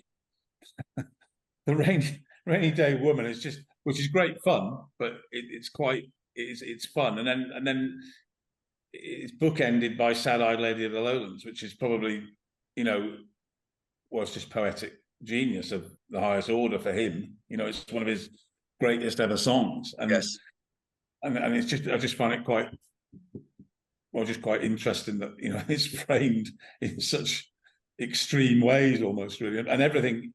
It's got everything else in between, though, because there's blues, there's folk, there's country, there's hits on it, obviously, like Just Like a Woman and I Want You. I Want You is great. I love it. Yeah, but Visions of Joe, but then heartfelt stuff like Visions of Joanna, and it's just it's one of his. I like Blood on the Tracks as well. Later, I suppose. At the time, I think he said that Sad-Eyed Lady of the Lowlands is the best song he's ever written. Because it reflected exactly what he's seen and felt in his own mind more than any other song. I think he said something like that. That might have been at that time. So he maybe felt he wrote something better after that, but not necessarily. I think it's up there, lyrically, and it's just and he's got. I read somewhere that he went to Nashville to do it, didn't he? So he'd been in New York, where it was all really kind of busy, and he didn't often get a lot of time for stuff. So when he went to Nashville, he said it was a completely different dynamic. He was allowed to, because of the way it's a songwriting epicenter, so he was allowed to just go into this room or whatever and spend as long as he wanted creating something, and then this band of elite musicians would be waiting for him to just come, and it could be 3 hours, it could be 50 hours or whatever. Then he'd just arrive and say, I've got this song or songs, and then these elite musicians would just bring it all together. And Robbie Robertson and all these fantastic players, and that obviously doesn't that elevates it as well, I guess, because he was, not long before that, he was lambasted, wasn't he, for going electric, and he was a folk protest singer and acoustic only, and all that. Newport Festival, was it? And Judas, wasn't it? Judas, all the rest of it, and then he brings that this. That was you lot in the UK who yelled Judas. Yeah, that's. and he's got this album, which has got great stuff by him, which is great acoustic stuff, great electric stuff, and just shows how great he is, and it doesn't matter what bloody instrument or whether it's plugged in or not plugged in, does it? If he's the greatest lyricist of all time, probably. Maybe Leonard Cohen might argue, but song-wise, he's not close to Dylan, I don't think. Leonard Cohen for songs, well, songwriting anyway. Also, there would have been no Leonard Cohen without Bob Dylan. Yeah, that's a fair point. Yeah, that's a fair point. And Nobel Prize for Literature, which some people scoffed at, but I haven't got a problem with that. Oh, totally deserves it. Absolutely. People say, musical artists and people who aren't, actual, people who aren't from the literature. He's not from the literature world. Why should he win it? But that's just a nonsense, isn't it? I mean, he is a poet, isn't he? There are others. You could have had Ray Davies for me, and Paul Weller, all great, amazing lyricists. And you think, they're as equally as valid as any writer, without a shot, or any poet, because their lyrics are poetic. Jim Morrison. Yeah, without a doubt. Because some of their songs, they would stand alone, wouldn't they? Without musical backing, absolutely. Without musical backing, they could just stand alone as a written piece, couldn't they? Absolutely. And Dylan's imagery and intonation on certain songs is peerless, I think. Mm. Yeah, magnificent. Great choice. Great. Honestly, it doesn't make my list, folks. It's an incredible album. I played it the other day and I was trying to whittle them down, and it's like just on the outskirts. And it's like, oh, how's that not got in? Led Zeppelin don't make it for me, but there you have it. They're both been played in the last couple of years. Yeah. So what have you got in at number 2 then, Jeremy? No, same. My number 2 is the same as Rod's. I remember the first time, because I circled around Dylan because of when I was a kid. My parents had some of his stuff, but it wasn't really till the mid-70s. I loved Hurricane, so I got Desire. And when you think about that song Sarah on that record, when he talks about staying up nights in the Chelsea Hotel writing Sad-Eyed Lady for you, and I was like, what is he talking about? I had no idea. So then I eventually circled back, and I remember, I think I originally had this on CD, and I put it on, and my wife was like, is this a greatest hits album? I mean, the fact that he's got Visions of Johanna, One of Us Must Know, I Want You, Stuck in, Mobile with the Memphis Blues Again, Just Like a Woman, these are all on the same record. Some people would work their lives to write one of those songs. Yep. And he just blasts them out. As you say, this was the third album in an incredible run. And the fact that it's a double album, he just was unstoppable. Wasn't it the first rock double album as well? I made a note of that. It was the first rock double album. He beat Mothers of Invention by 2 weeks or something. Yeah, something like that. Yeah. So it's considered the first rock double album. I think it's historic just for that as well. But yeah, and knowing Dylan, the way he makes records is pretty. There's a sort of casual nature to it, where he kind of makes it up as he goes and figures things out as he's going. Like as you say, he's writing a song in the corner positions of having a beer and smoking a cigarette, waiting for him to be finished. So I don't know if he originally thought of it as a double album, but I think by the time they got through all this stuff and having this 11-minute song, putting that on a single album would have been, like I said, unbalanced. Yeah. So the idea of you close it out with that, and it's just such a masterpiece, so emotional, and starts out with that silly, like that vaudeville introduction, which also became a radio hit. I mean, that was on the radio all the time when I was a kid. And I was even playing that on tour with the band in '74. So, and I always say you can tell when Dylan, what he thinks of a song is if he plays it live. Yeah. But similar to Physical Graffiti, you're hit kind of hard with the first 2 sides. And then, the last side with Sad-Eyed Lady on there. But then when you look at side 3, 4th time around, it's just a mind-blowingly good song. Yeah. And there's almost nothing, people don't talk about it the way they talk about other songs.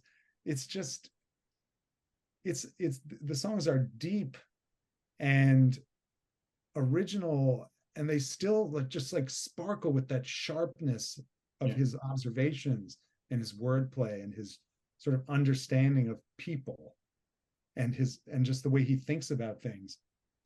I mean, you already talked about it. I won't say anymore. It's just an incredible album. One of the, when you think, who knows what would have happened if he hadn't had that motorcycle accident? Would he have kept going at this pace? But something, I guess that was the only thing that could stop him at that point. Yeah, incredible. My Well, number two. well, first of all, on the last album, my number 3 was the number 1 album in the UK when I was born. So there we have it. But my number 2 is the first album I ever bought. And what's interesting is my number 1 and number 2 are probably in my top 3 albums of all time. So I've got 2 doubles in my top 3 albums of all time if I was really pushed. And my number 2 is London Calling by The Clash. First album I ever bought, I was on a school trip and we went down to London in 1980, early 1980. I remember buying the album. It was £5, had a sticker on the front, pay no more than £5. Bought the album, carried it all the way home on the bus, make sure I was protecting it. Nobody was going to sit on it on the back of the bus. And yeah, it's just one of those albums. I just think it's unbelievable. There's not an average track on the album. It's got some of the greatest lyrics of all time. The band are incredible. You know, it covers such a range of genres: reggae, rockabilly, ska, New Orleans R&B, pop, lounge, jazz, hard rock. It covers themes like unemployment, racial conflict, drug use. It's just brilliant, you know. They're a band that Bob Geldof said that they broke free from the constraints of being labelled a punk band.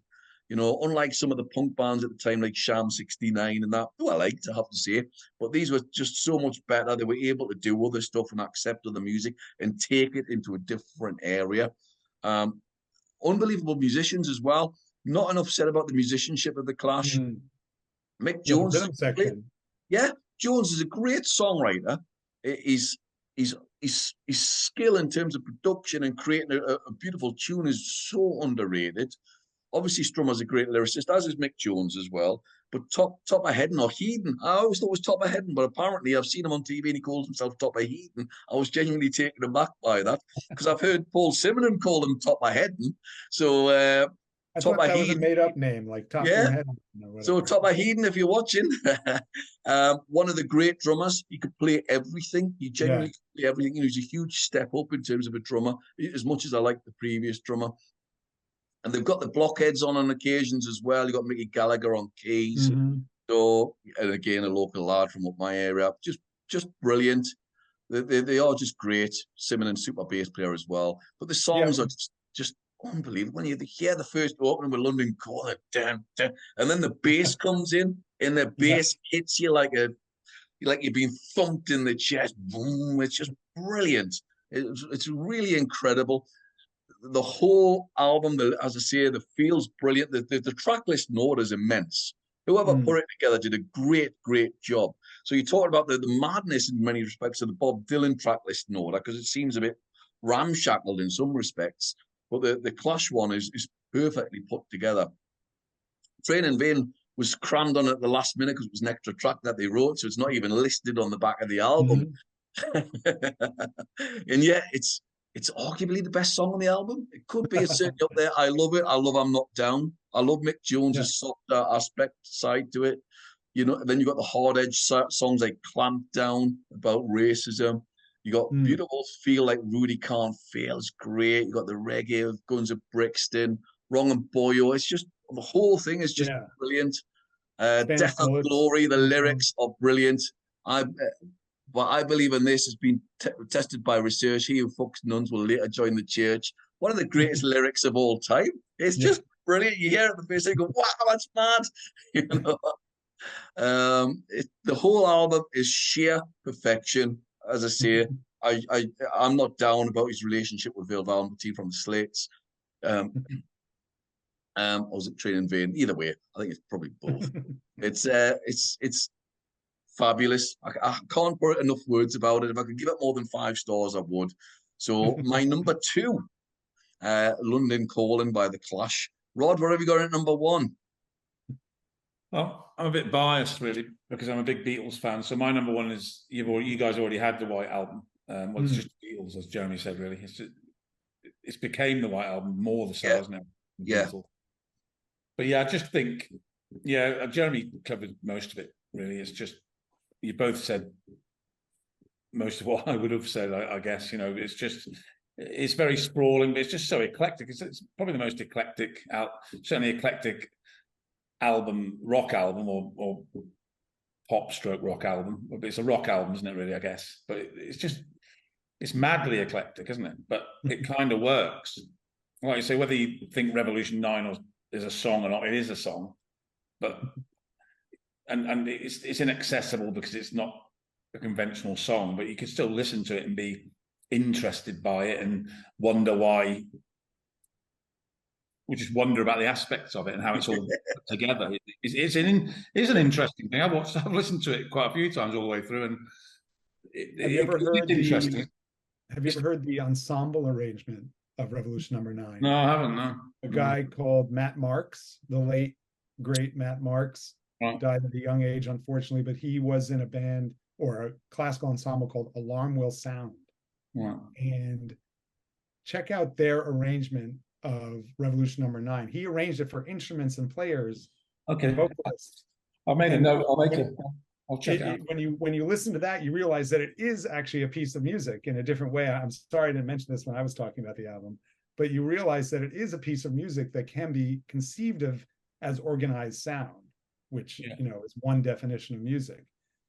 And it's really, really cool because you listen to the Alarm Will Sound version and then go back and you listen to the Beatles and you're like, ah.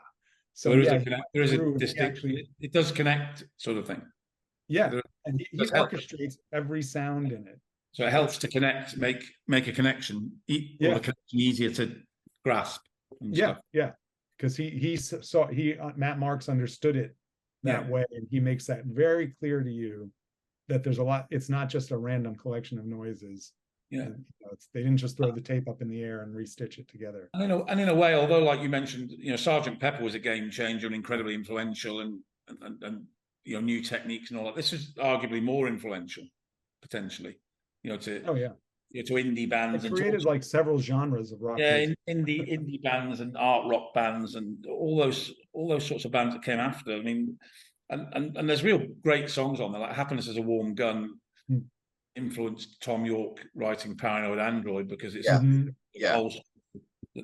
way it's constructed and stuff. That's where the idea will try and make a song that's a bit like that, and stuff like Dear Prudence, straightforward songs. Dear Prudence, which is a great song, isn't it? The melody. Glass Onion's a great song. Julia is so naked. Julia's beautiful and so painful. You almost feel like you're prying into somebody's life. Good description of that. No, it is really personal and sensitive, isn't it, Julia? Yeah. But there's just so much stuff on there. Blackbird, even Birthday. I like Birthday. I'm not sure if anyone's mentioned that yet, but it's just great song. A great little great little riff of a song. And Helter Skelter, like you mentioned, Sid. Is it the first classic rock sort of heavy metal song ish? I know you really got me. Might have been the first. Yeah. That kind, maybe, but if you listen to Helter Skelter, that's heavier though. Yeah, there's no surprise that Susie and the Banshees covered it later on, of course, on their first album. Yeah, because you got the whole screaming sort of side of it. It's almost even like scream metal bands and thrash metal bands down the line. Some of that new metal might not have even existed if it wasn't for that kind of chaotic. Really, at that time, I was only 5 in '68, but that must have sounded pretty. Pretty heavy in '68. I'd have thought, like, people must have thought. I've got blisters on my fingers at the end. And it's the Beatles. And it's the Beatles who made "Please Please Me" 5 years ago. That's right. In such a short time, it's crazy, isn't it?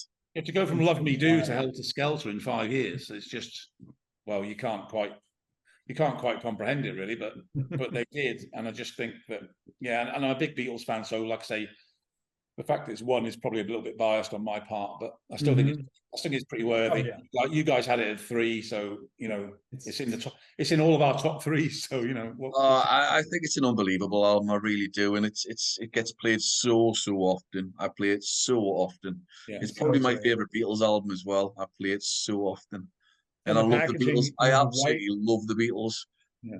The white cover and then those iconic 4 photographs that came with it, and the poster. I mean, I had those on my door from probably from the time I got the album till the time I moved out of my parents' apartment. Was like I had that poster up.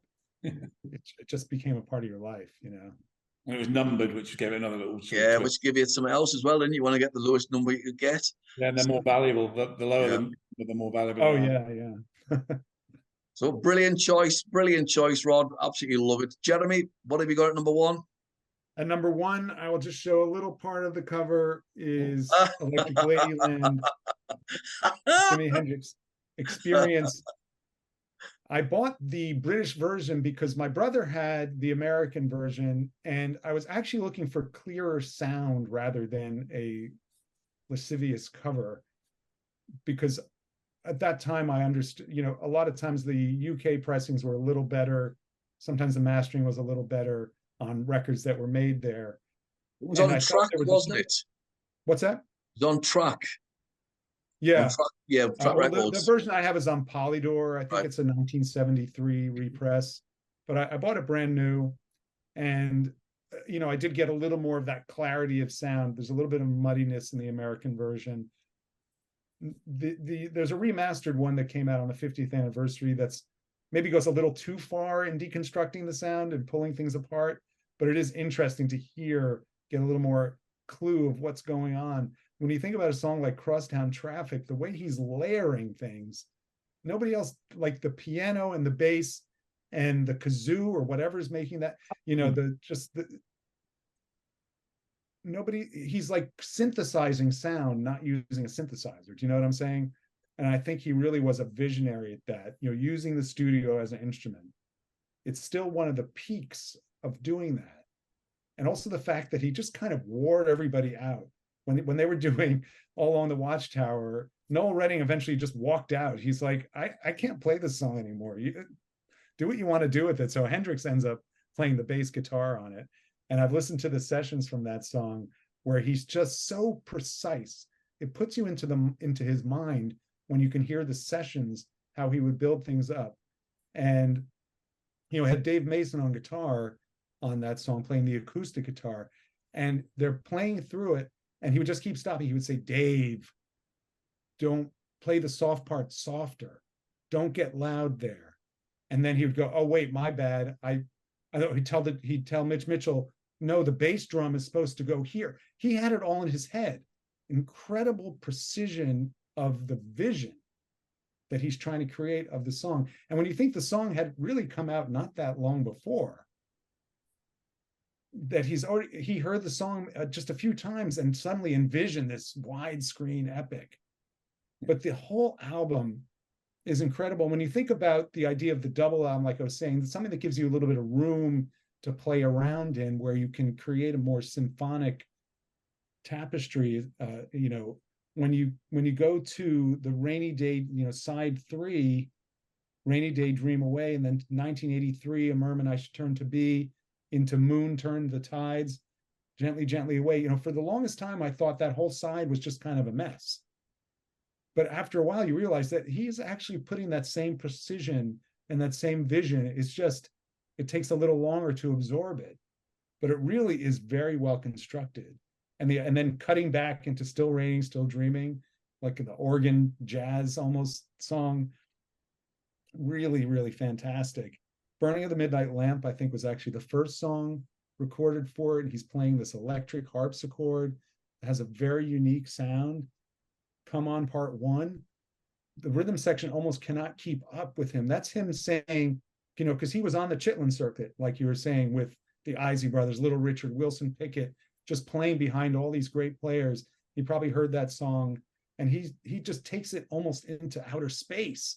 When he plays his solo, you can hear the rhythm section trying to keep up, and it almost becomes like electronic music, what he's doing with his guitar, and then he goes into this very kind of sweet sort of Curtis Mayfield strumming.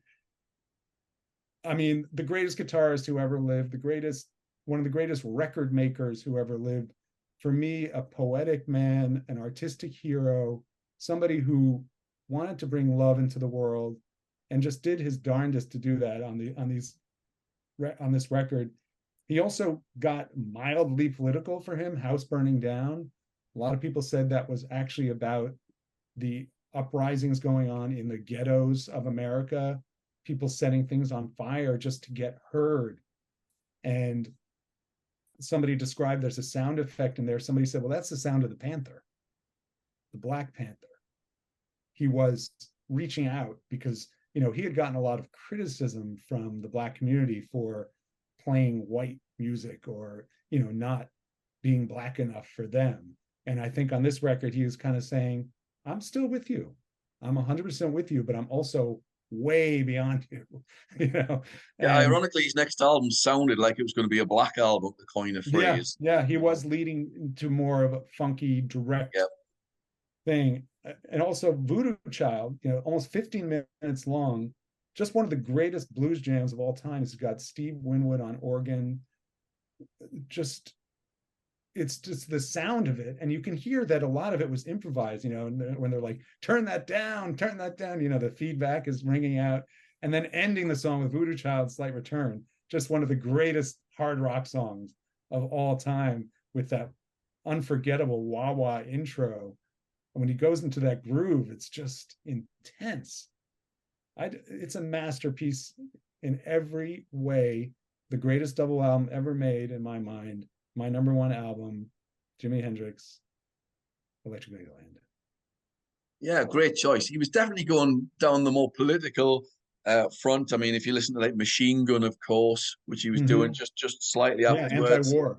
Buddy Miles in. I think he recorded with Miles Davis, didn't he? He was doing stuff as well. He was going to, and never happened. And he was going to certainly go down that sort of funkier, sort of black groove, and try and sort of hit that sort of audience, you know, and to widen his audience rather than just, as you see, a white audience, trying to cater more towards a black audience as well with that sort of funk aspect. Yeah. The compilation albums that they put out, is it the Rising Sun album? I forgot the full title of it. Yeah. Is it terrific? It's a terrific compilation album. Actually, it's a brilliant album. When you look at the lineup of songs on there, just brilliant. But great choice. Well, my number one is by my favorite lyricist. My favorite lyricist is Pete Townsend. He just speaks to me like nobody else does. And my favorite, in my top two albums of all time, my number one in terms of a double album is Quadrophenia. I just think it's unbelievable. It's a very British album. I'm not sure how well it translates across to the States in terms of the whole story and the mod culture, if you like. But for me, it's incredible. It's an album that really spoke to me when I was younger, and you have all these little issues when you're a teenager, and this album really sort of it translates, it comes across to you, it just did everything that you wanted, answers a number of things. And it makes you feel like a sense of belonging. It did to me when I was younger, and it still speaks now. It's still amazing. You know, all right. The concept a bit loose, and you've got the story of Jimmy the Mod, who again he wants that sense of belonging, but by the end he sort of does, and everything that he believed in falls apart, and he ends up on a rock in the middle of some sort of river somewhere. So it's a bit of an ambiguous album. But the film, which this does go hand in hand with, is absolutely perfect. Yeah, and the film in 79 did create, and Rod will remember this, the mod revival in 79. It was massive, wasn't it? You had punk sort of dying down in the new wave aspects, but then you had ska in this country became massive, but you also had the mod movement as well as Teddy Boys making a revival. So there was a real cross genre of styles, and the mod movement was huge. The jam were associated. Yeah. The jam being the ultimate at the forefront of that in terms of the more modern bands. Suited, suits the whole shebang, the sharp suit, the lovely look, the tie. But and ironically, of course, the Who were they really a mod band? They had a few mod type singles, but I think in the early days they could. The early days, maybe. How much they bought into it, I'm not quite sure. Certainly, Daltrey less so, I would say. Yeah. But the album's a classic album. You got the overture thing at the beginning, and you've arguably, and I would love to do a show on it, the best intro songs of all time. But the real me is going to be right up there for me. With it just kicks in, and apparently Entwistle just improvised it with Moon on the spot, which is mental because the playing is so good. Apparently, at the end, Entwistle just laughed because they thought it was a joke. Because they thought that Townsend wouldn't give them the go ahead to say, yeah, that's done, lads. And apparently sort of wet himself when he heard it, saying how great it was. The playing is incredible. I mean, Moon's at his peak at this point. Yes, he's not a traditional drummer, but nobody else can play like him, and he's the perfect drummer for the Who. Some of his drumming on some of the songs is exceptional. Entwistle, for me, is the greatest rock bass player of all time. His tone is incredible, but the real me is brilliant. But then you have a range of songs. Yeah, you've got another one, like another punk type song, if you like, with the punk in The Godfather. It's even in the title. It's brilliant. But then you've got the beauty of songs like I'm One, which I know Pearl Jam have covered a number of times. And it's beautiful. Townsend's lyrics just speak. They speak to me. Then you've got the cinematic 5:15 again, telling the story in terms of, like, you know, catching the train to Brighton and that. For me, best track on the album is I've Had Enough. The drumming on it is next level. It's just brilliant. You got the power and the rage, and then the beautiful brought down with the synth doing and the theme running through it, the Love Rain Over My theme, and Townsend's beautiful little guitar lifts, because Townsend's not really a solo player, he's just one of the great rhythm players, but he does have some great licks, and it's beautiful. He can play a good solo when he has to. He can, of course he can. And Daltrey's vocals are magnificent on it. Again, a step up from Tommy. He does bring in this real sense of beauty and pain to his lyric, to his singing, sorry. It's just outstanding. Then you got the bump later on, it goes on, you got the bombastic Dr. Jimmy, and then the perfect ending with Love Rain Over Me.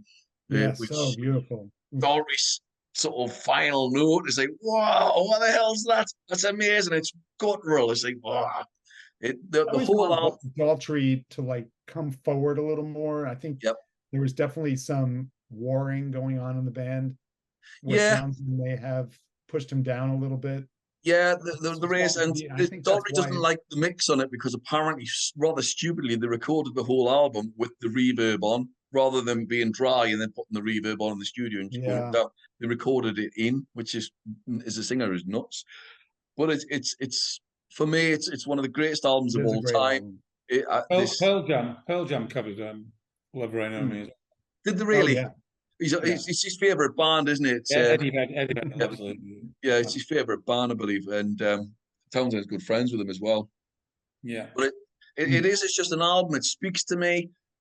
The cover itself, again, sort of tells you roughly what it's going to be. It is a story. It's one of Townsend's many masterpieces for me, because I do think he's that great. But for me, it's wow, what an album! I can't even put words to it. It's such an incredible album. In the words of, you know, in the realm of making a double album, I think he learned a lot making Tommy, and then going through the torture of making what was supposed to be Lifehouse, which would have been a double album. Yes, would have definitely been a great double album. And then with Quadrophenia, I think he finally figured out how you can, you know, use that extra space and room to create the different moods and take you through a story. It really is a fantastic record. There are so many mixes of it as well, and because I'm not a fan of Townsend's mix. I think it's always struggle. If a man who's got hearing problems, why do you allow him to do a mix of his album? You know? So, whereas I think it's his brother-in-law, John Astley, did an amazing mix on it. It's a really powerful mix because he boosted Keith Moon up a little bit more, and he's balanced it out. It is a remix. It's not a remaster. It's a remix, and it sounds better to my ears. It's maybe my just taste, but I much prefer it over Townsend's mix. But irrespective, for me, number one, Quadrophenia, one of the greatest albums of all time. So it would be interesting to hear what people's other choices are. We've got stuff that we've not even discussed. You could have Tego Mago, and you've got the Guns N' Roses double album there, and various other things that could have been in. You could have had like a Yes double album or whatever it may have been. Are there any sort of near misses for yourselves, Rod? Anything that was pretty close?